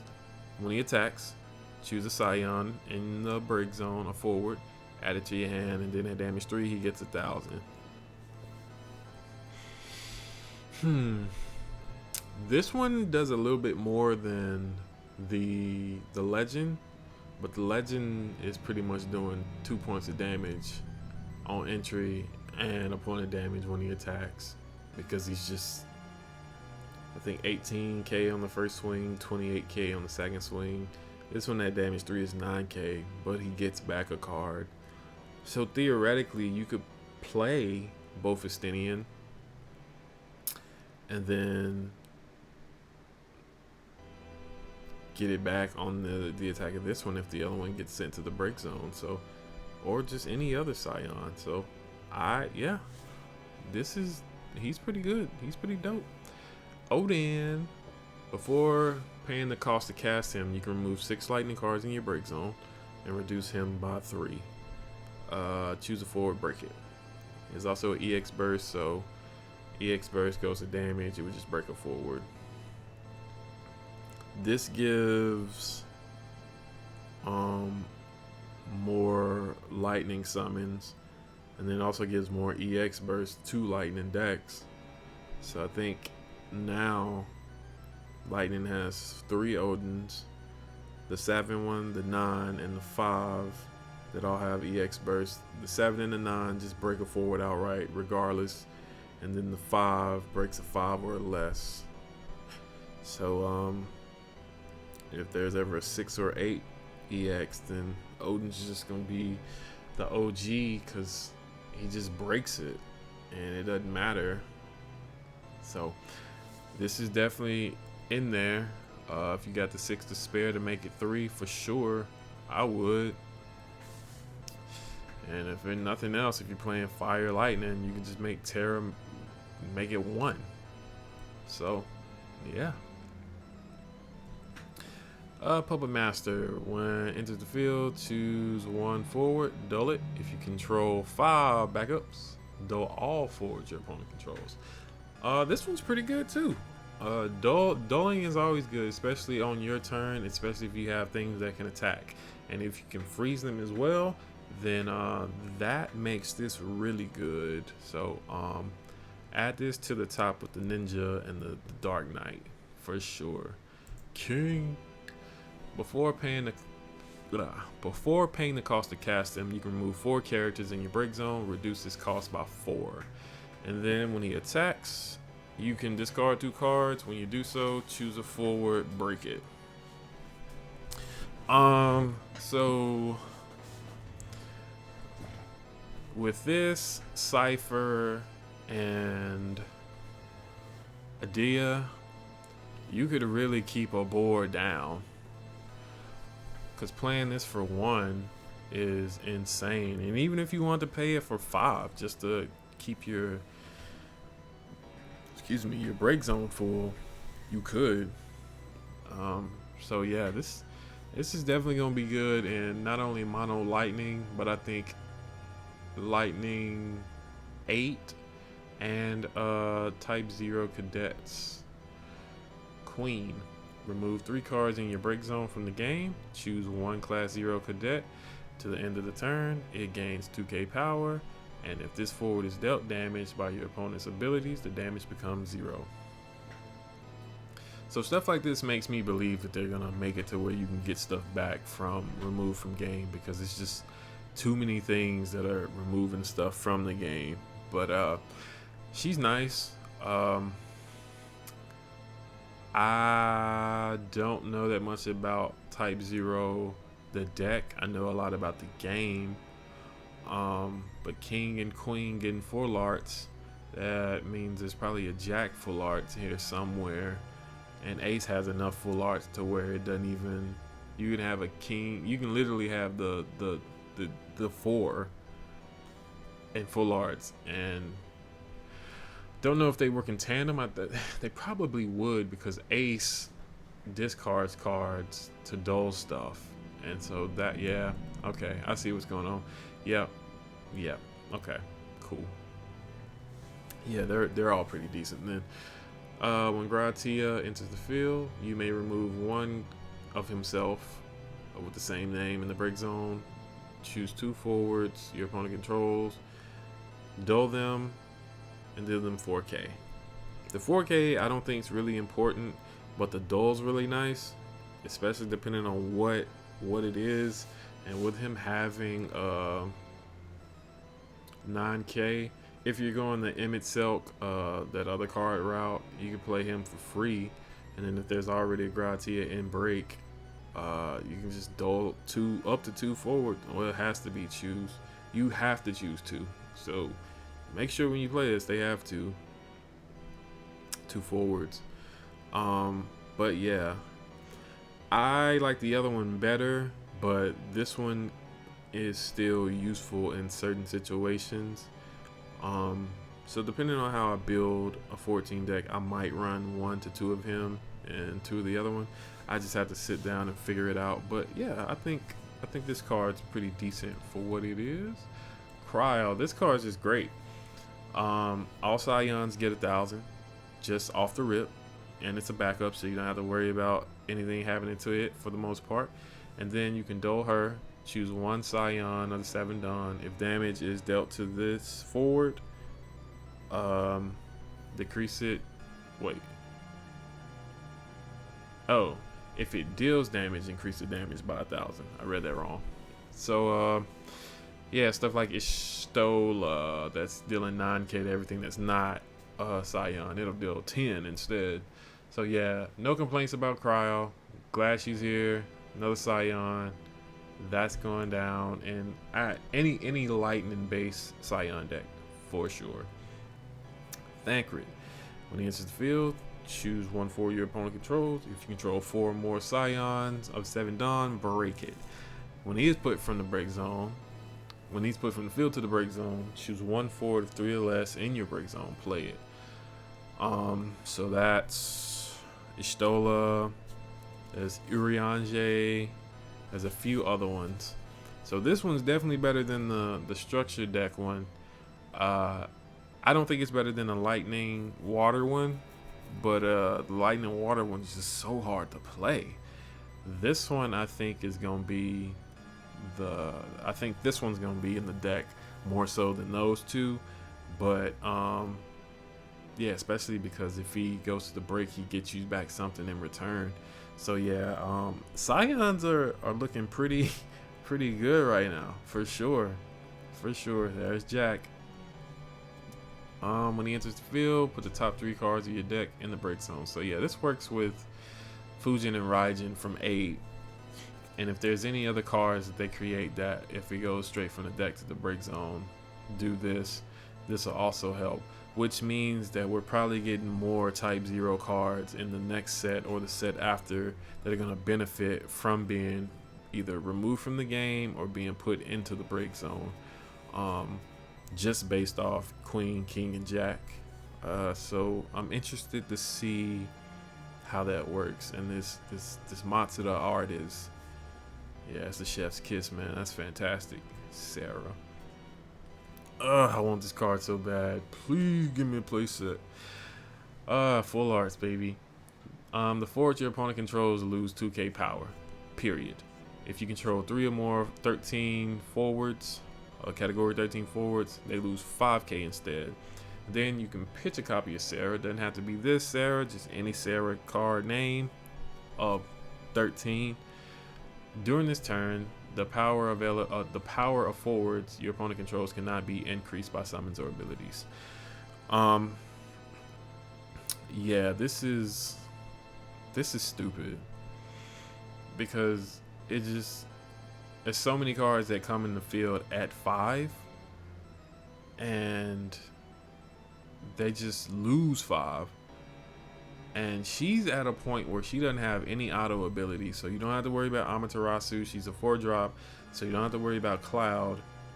You can negate her ability, but outside of that, she is just a solid. This is probably the best Sarah card that they've printed.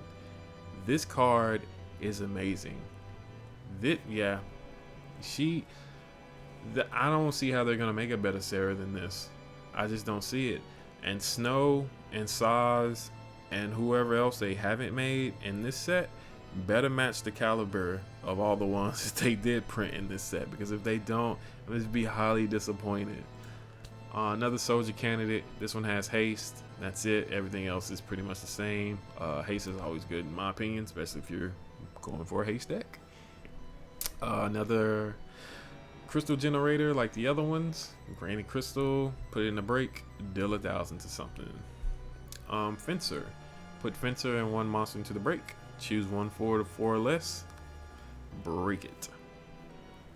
I think this will work great with the Behemoth card, because you potentially break a forward with the Behemoth, and then you just put this in the Behemoth into the break zone, break another one. So I think this is good for what it is, and it's a 13 category, so that helps the 13 deck overall, I think. Yeah. Black Widow, if you control 2 or more monsters, it becomes a AK forward. When it attacks, you may put 1 monster you control into the break zone. When you do so, choose 1 forward, deal it 9k. This also works with Behemoth and really any other monster that you just don't want to be around anymore. So that's pretty straightforward. Freaking 13 finally got another searcher. Put it into the break zone. Mog 13 to search for one category 13-4 added to your hand. So now we have Lumina and now we have Mog. You lose Mog on the break zone, but at least it searches. So this helps 13 out so much, because Lumina, if you're playing ice, light and fire, Lumina was the only searcher for the most part outside of Hope, but Hope is a forward, so if he got hit with something, then he's gone. Lumina, at least if she got hit, she provided CP the following turn. So this is fantastic, and it's a 2-drop. I'm ecstatic. I am ecstatic. Ishtola. When she enters the field, choose up to the same number of forwards your opponent controls as a job Scions of the Seventh Dawn you control, dull them. So we'll see, there's Alize, Alpha No, Cryo, Thancred, Ishtola, Urianger, Grahatia, Minfilia, the actual Scions of the Seventh Dawn. So there's a bunch that you could dull potentially, and if you don't want to play this one, you can just use it for fodder for the other one that blows up everything on the field. Either way, I still think this card's useful, and I still think it's pretty good. Rosso. Ah, man, this card is beautiful. She is a Sviet. When a Sviet you control attacks, choose a forward your opponent controls, deal it 4k. Pay a crystal, choose one Sviet, it gains haste until the end of the turn. I wish she wasn't so weak, but I understand why she is, because that's a lot of damage between her, Azul, Zvice, and Shulk.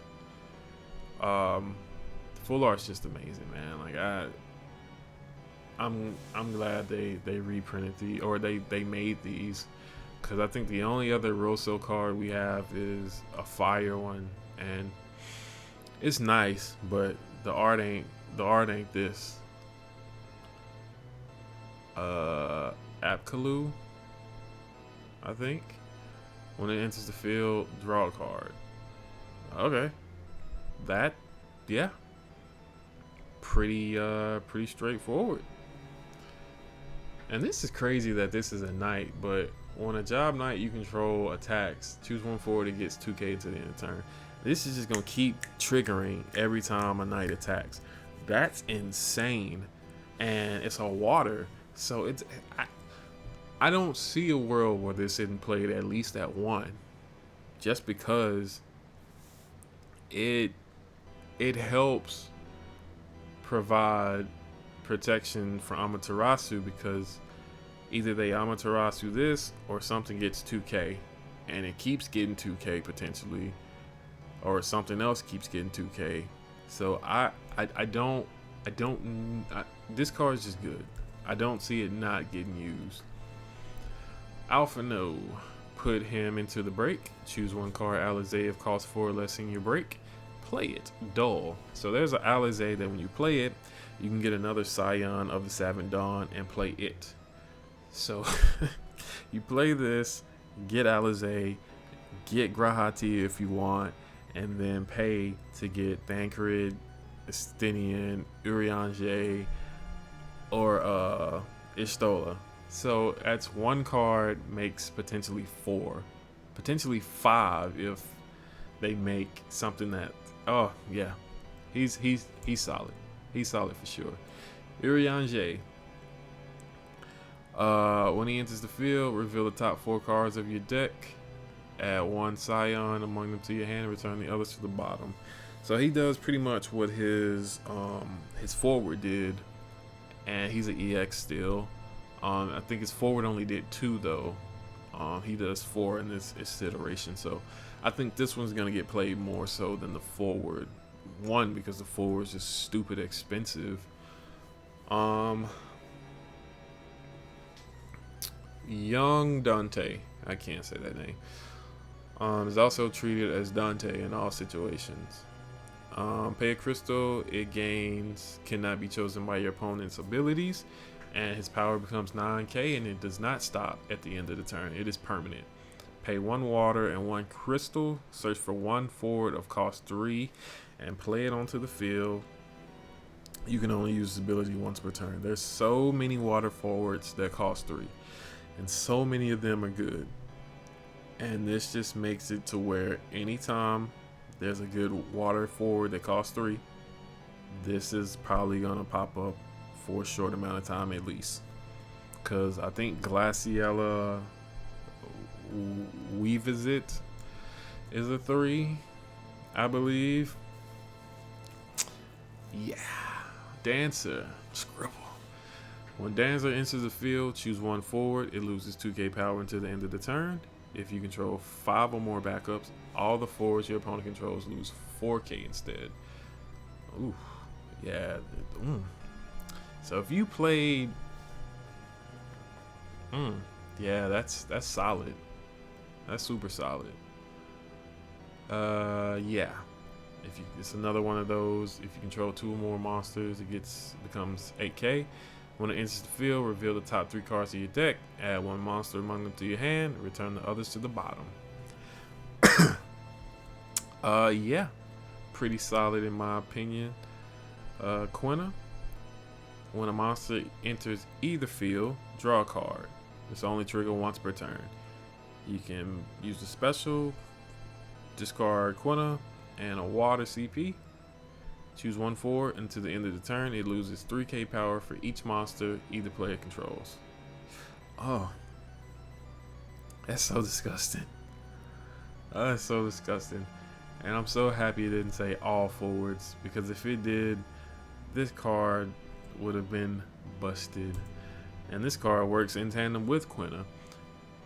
When Witch of the Fens enters the field, if you control a monster, draw a card. Put 1 monster into the break zone, choose 1 forward, it loses 7k. This card's so pretty, and it's so good, because it's just you get a draw for having a monster, and then you can get rid of all the monsters that you don't need to make a forward lose 7k. So if you keep playing monsters, you can just put as many as you want and just make X amount of forwards lose 7k. And the only drawback is that it's an auto ability on the enter, but other than that, it's pretty solid, and it's a sexy card. Defender. This is a water version of the soldier candidate for some reason, but if you have, it does the same thing. Standard units gain 3k. If it is dealt damage less than its power, then the damage becomes 0. That's pretty standard. Tataru, another Scion. Draw 1 card by dulling her. You can only use this ability if you control 4 or more Scions, and only during your turn. Yeah, that's I feel like that's gonna get abused heavily. Formaldehyde. At the beginning of the attack phase, during each of your turns, if there are 4 more elements between all the characters you control, select 1 or 2, or 1 of the 2 following actions. Choose 1 forward until the end of the turn. It loses 2,000 power for each element you control. And then you can either play 1 forward of cost 4 or less from your hand onto the field. Well, this makes any deck that's playing Warrior of Light and this that more deadly. It's a free forward once per turn, or it's a free 8k minimum loss to something once per turn. Either way, that card is very strong, and you could play this with Shantoto. And Shantoto makes it to where, how many elements are there? Dark, earth, fire, ice, lightning, light. 8. So it'd be losing 16,000. So yeah, this card's insane. And if it ever meets Shantoto or Warrior Light, then it's always active in that regard. And I like the art, I like the card. It's just really, really powerful. Don't know how to say that, but if you have Alphino and Alizé on the field, he becomes free. He gets reduced by 2 for each one that you have. When he enters the field, you select one of the 2 abilities. Choose a forward your opponent controls. Return it to the hand.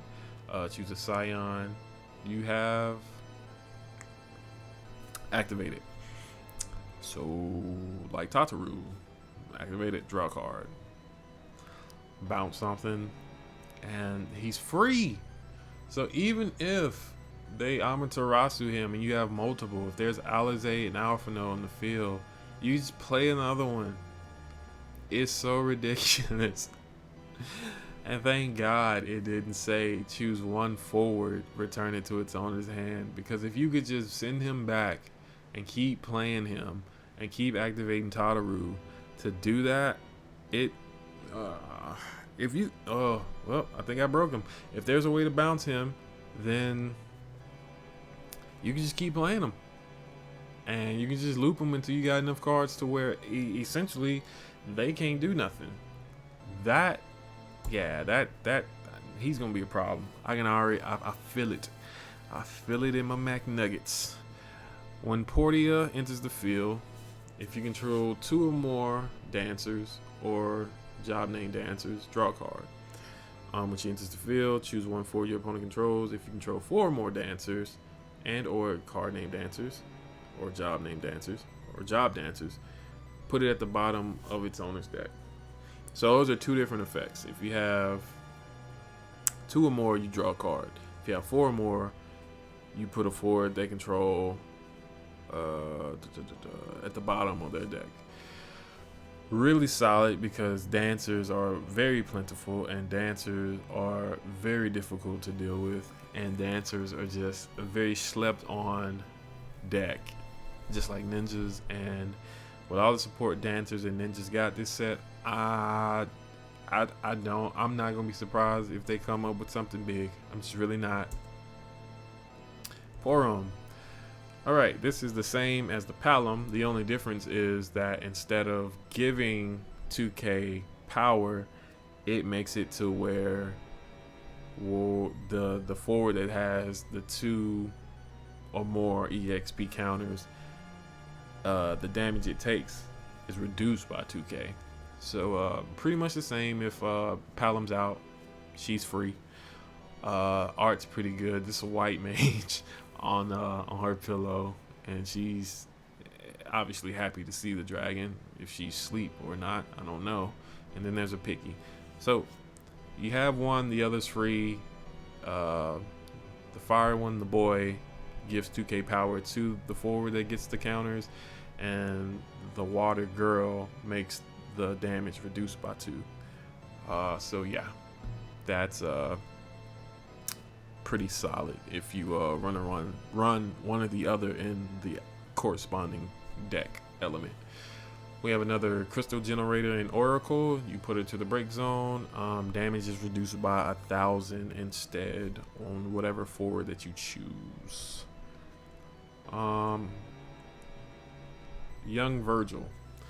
When Young Rahal is also Rahal in all situations, when he enters the field, you gain 2 crystals. Then, when he enters the field or attacks, all the water forwards you control gain 2K until the end of the turn. So theoretically, you would use Dante to search out this one, get 2 crystals, everything gets 2K, pay one of those crystals, The other one becomes 9, and yeah, he becomes 9. The other one becomes 9. So yeah, there's and then on the next turn you just pay another one of those crystals and get another 3 cost water. And oh my gosh, yeah, they're gonna be some nice facilitators in water for sure, hero and legend. Yeah, I dig it though. Leviathan, choose 1 card in your damage zone, add it to your hand, and draw 1 card. Then put 1 card from your hand into the damage zone. Its EX burst will not trigger. I read this wrong the first time. I thought you just got it back and then you put something over there. You get 2 cards. Well, you still get 1, but that is insane. So you essentially take an EX burst card out of your damage, put something that's not EX burst over there, use the EX burst whenever you want to as far as playing it. That's wild. For a 1-drop? That's insane. I can't believe I read that wrong the first time. Yo, that's stupid good. If that was an EX burst, that would be disgusting. And of course, it's a FFL card. That, man, yeah, water. Oh, look, another dancer. Lilisette, EX burst. When she enters the field, you may search for a dancer or job dancer and add it to your hand. Her special, to the end of the turn, all forwards you control gain 2k, and all the forwards your opponent controls lose 2k. So if you do this twice, they gain 4, and then they lose 4. 3 times, gain 6, they lose 6. Okay, that's pretty good. That is yeah, that's nice. She's nice. I like the lightning one better, but I would definitely use this one too, for sure. Venat. This is Big Venat. Box topper Venat. When she enters the field, you gain 2 crystals. When she's put from the field into the break zone, pay a crystal. When you do so, choose 1 forward, remove it from the game. Or you can, my bad, different effect. Pay 2 crystals, dole her, search for 1 card, add to your hand. So it is it gives you crystals to facilitate either ability you want to use. She's 9k, so she's not gonna be easily dealt with. And if you do deal with her, you can remove something your opponent has. So yeah, I think this is a really good box topper. A lot of box toppers aren't really used in competitive play, but I think this one will be, not only because it can search for a card, but it can deal with something if it's dealt with. So I'm messing with it. Elua, this card's sexy. Haste. If you control 4 or more backups, cannot be blocked. When she attacks, choose 1 forward. If you control 3 or less backups, it loses 5k. So I don't care about the effects. I care that it's a haster. I care that it's dark.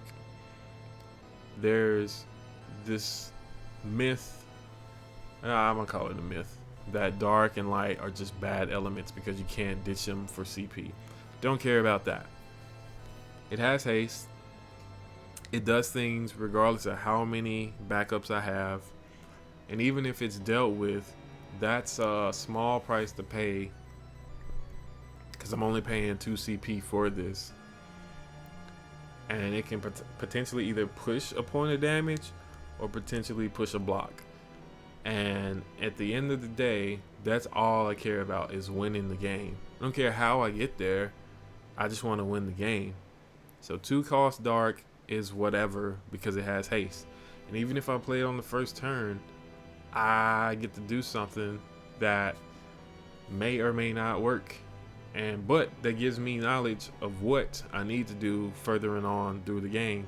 So I think this card's pretty solid, and I think the art is very, very well done. We got Big Chaos here. When it enters the field, you can remove 5 job chaos in your break zone and or monsters in your break zone from the game. When you do so, your opponent selects one forward they control, put it into the break zone, your opponent discards 2 cards. Now, I just want to clarify. 5 job chaos, that's one separate thing, and or monsters. It's 2 separate things. So it doesn't have to be chaos monsters.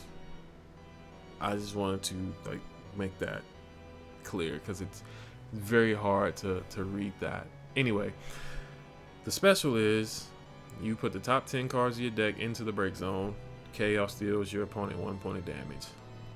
Now this is a potential game ender, but you have to be careful because if you don't do the math right, you could beat yourself. And I don't think there's anything more upsetting than losing to yourself.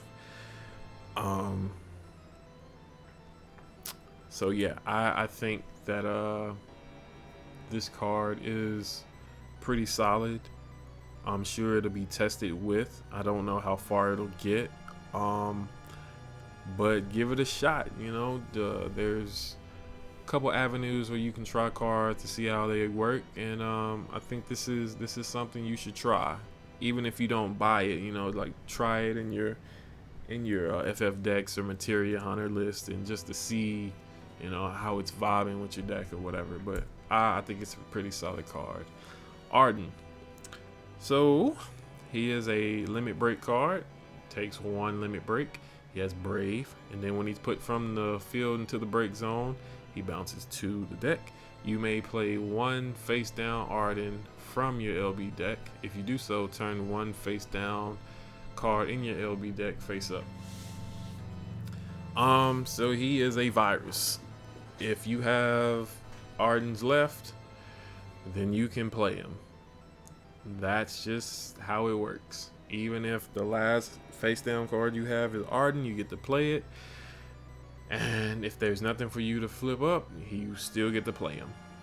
And 10k Brave is insane. He costs a lot as far as 6 CP, but that's 10k. I think that's a small price to pay for a 10k. He doesn't really do much outside of that, but man, 10k Brave, that's wild. That is wild, especially if you're using that Earth monster, the Behemoth, to deal 10k to something else. That's insane. Vincent, Galleon Beast, first strike, 5 drop 8k. When he enters the field, you may put 1 fire backup you control to the break. When you do so, choose 1 for your opponent controls, deal it 9k. I wish he would have been a 9k just so he could survive Amaterasu, but stuff like Larkesius, that Garland from earlier, you can get rid of those and deal something 9k. So if the card you remove with Larkesius has 8 or 9 or less k, just deal with that. You know, just so you have space to play a backup or use Larkesius again. Same with Garland. Steal the forward, blow up Garland, deal 9k to something, and then potentially play another Garland. So there's definitely things for this. As good as some of these Vincent cards are, and I know I said this already, his cards don't compare to how good Vincent is in game, and it just makes me sad. But Vincent's decent. That limit break one. Kuja, Ice limit break, takes 2 limit break cards. When Kuja is chosen by your opponent's summons or ability, choose up to 1 forward, freeze it, and then you can duel active Kuja, choose 1 forward, duel it. It's alright. I don't know. I don't really like it. It just costs too much. But I may end up running it just because you can duel something whenever you really need to. And that may be important as well. Clarify block on the stack of blocking, dull him, dull something else. So yeah, he's useful. He just costs more than I think the use is worth. But yeah, Kate Sith, brave, and when he enters the field, if you control 5 or more ice backups, freeze all the backups your opponent controls, and then they discard a card. If they're already dull, this is fine, but you'd probably be better off just playing Kurasame, because Kurasame can make them either discard X amount of cards based off the backups, or dull and freeze based off the backups. But I guess you could Kurasame one turn and then Kate Sith the next turn, and then make them discard. But Kate Sith's just overly expensive. Now, if you could reduce his cost, like his 6 CP cost, to like maybe 4 or 3 with something, as long as you can dull those backups, I think you're solid. But I just don't see paying 6 and then half your limit break deck for him. But we'll see. Oh, my bad, he had a full art. Sid Highwind. When he enters the field, reveal the top 3 cards of your deck, add 1 backup among them to your hand, and then put the rest of them at the bottom.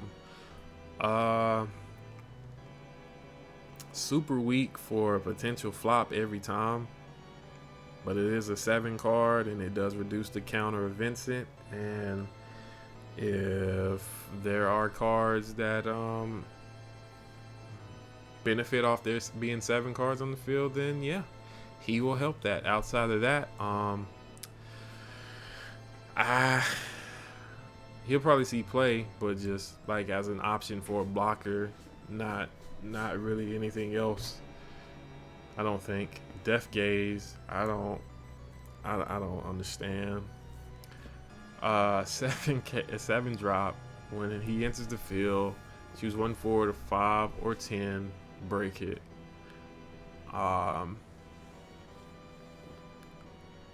This has got to be like a future-proofed card. Like, this is something that they made for something that has to be coming. It has to be 5 or 10. I don't even know a card that costs 10 other than Velza, but who's playing that? And 5, I mean, yeah, there's a few 5s, but you 7 and then 2 limit break cards? It's just so much. I'm sure this card is gonna be useful eventually. It's got to be 5 or 10. It's got to be. So I look forward to see what it's supposed to combat. But as of right now, I don't see many things that would be like used to stop this, if that makes sense. All right, let's see. Ico. You can only cast Ico if you have a total of 9 or more summons in your break zone and or summons you own that are removed from the game. When Ico enters the field, you may search for 1 summon and remove it from the game. You can cast it without paying its cost this turn. In a summon heavy deck, this card's gonna be insane. Outside of that, you can't even use it. So yeah, take that how you will. But outside of that, yeah, it's good when you can use it, and if not, it'll be over there to pitch for another limit break card. So let's see, Noctis, LB. When he enters the field, choose 1 forward in your break zone, add it to your hand.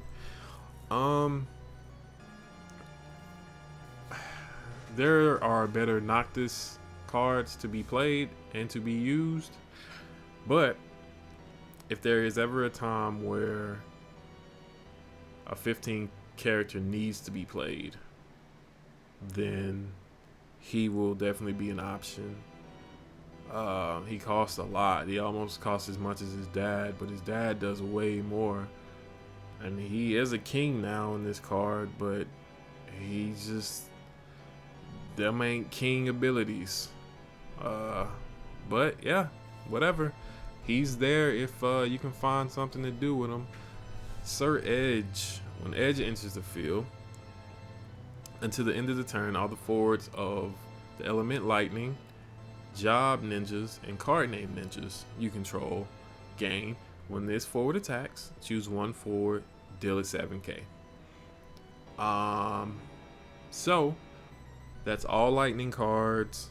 If the job is ninja and if their name is ninja, they gain that ability. So Edge, any lightning cards, forwards, of course.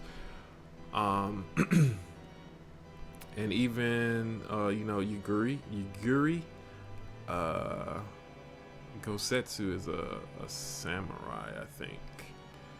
But Yuffie, things like that. So this card is good, and it's a potential board wiper. The only thing is that you need to make sure that you have cards that can benefit off the effect, that like at least a couple cards that can attack. If not, then it's kind of a waste.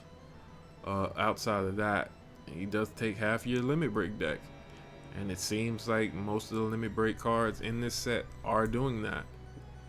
Nyx, this should have been a full art. This should have been a full art. This is if they don't make a full art out of this card, I'm gonna be so sad, because this is so cool. This is so cool. He takes one limit break card. If a lightning character or category 15 character you controlled has been put from the field into the break zone, his cost is reduced by 4. And then if Regis is on the field, the Kingsglaive Regis, he's free. So you could just play Nyx for free, and a 9k is insane. Yeah, I think he's definitely gonna see play, even if it's not in Kingsglaive, which I don't see why it wouldn't be. He's definitely gonna see some form of play, and I'm looking forward to testing with him. So yeah, I just hope they make this a full art, man, because this art is insane. And I know it's just a rip-off art of the box of Kingsglaive the movie, but it's still dope. It's still super cool. Beatrix, when she attacks, choose a forward. If you control 3 or more knights that are forward, break the forward that you chose. Yep, this is definitely getting played. I don't care what anybody says, this is getting played. And she is super strong, super powerful. Yep, I respect this card a lot. And when I play knights, this card's always gonna be in the back of my mind if there's multiple forwards out that are knights. So yeah, that's that. Luna Freya is the pre-release promo card, and she is also strong. When she enters the field, you reveal the top 5 cards of your deck, add one among them to your hand, and return the rest to the bottom in any order. If the card added has an EX burst, you can trigger its EX burst ability, but that ability goes on the stack. So the ability goes on the stack, and then when everything else is resolved, the card still stays in your hand, so you can just play it whenever you're ready to play it. So this card is gonna be insane, and whatever deck decides to run it, and if it goes in the Warrior of Light deck that's already running around, that just makes that deck so much harder to deal with. And I'm looking forward to the challenge. But yeah, that is Luna Freya. She is here to make our lives a living nightmare. I think Luso has full art limit breaks are nice. These are cool. Alright, when Luso enters the field, choose one character you control. You may search for one job standard unit of the same element as the chosen character and add it to your hand. When a standard unit enters the field, Luso gains 4k. So all those ninjas, dark knights and stuff, those are all standard units. He can search whatever standard unit of whatever element of the character that you choose. So he's gonna be really good, especially for cards that need standard units on the field, or those standard units that we were just looking at throughout the list of this reveal. And I think that is, yeah, we get a crystal and then the box topper for that. So that is everything. Thank you for watching this video. I think this set is really good. I think this set's a groundbreaking set. I think this set was made to not only empower a lot of decks that weren't getting played, but also boost the ones that are getting played, and maybe some that were needing a boost to get played. I think they're trying to keep the game as fair as possible, in my opinion. So I'm interested to see all the decks that come out of this, and I'm looking forward to Nationals and what everybody plays there, and then Worlds, and it's gonna be I think a good rest of the year. But until then, I'll see you for Opus 24 Hidden Legends, and this is New Never You. I'm out.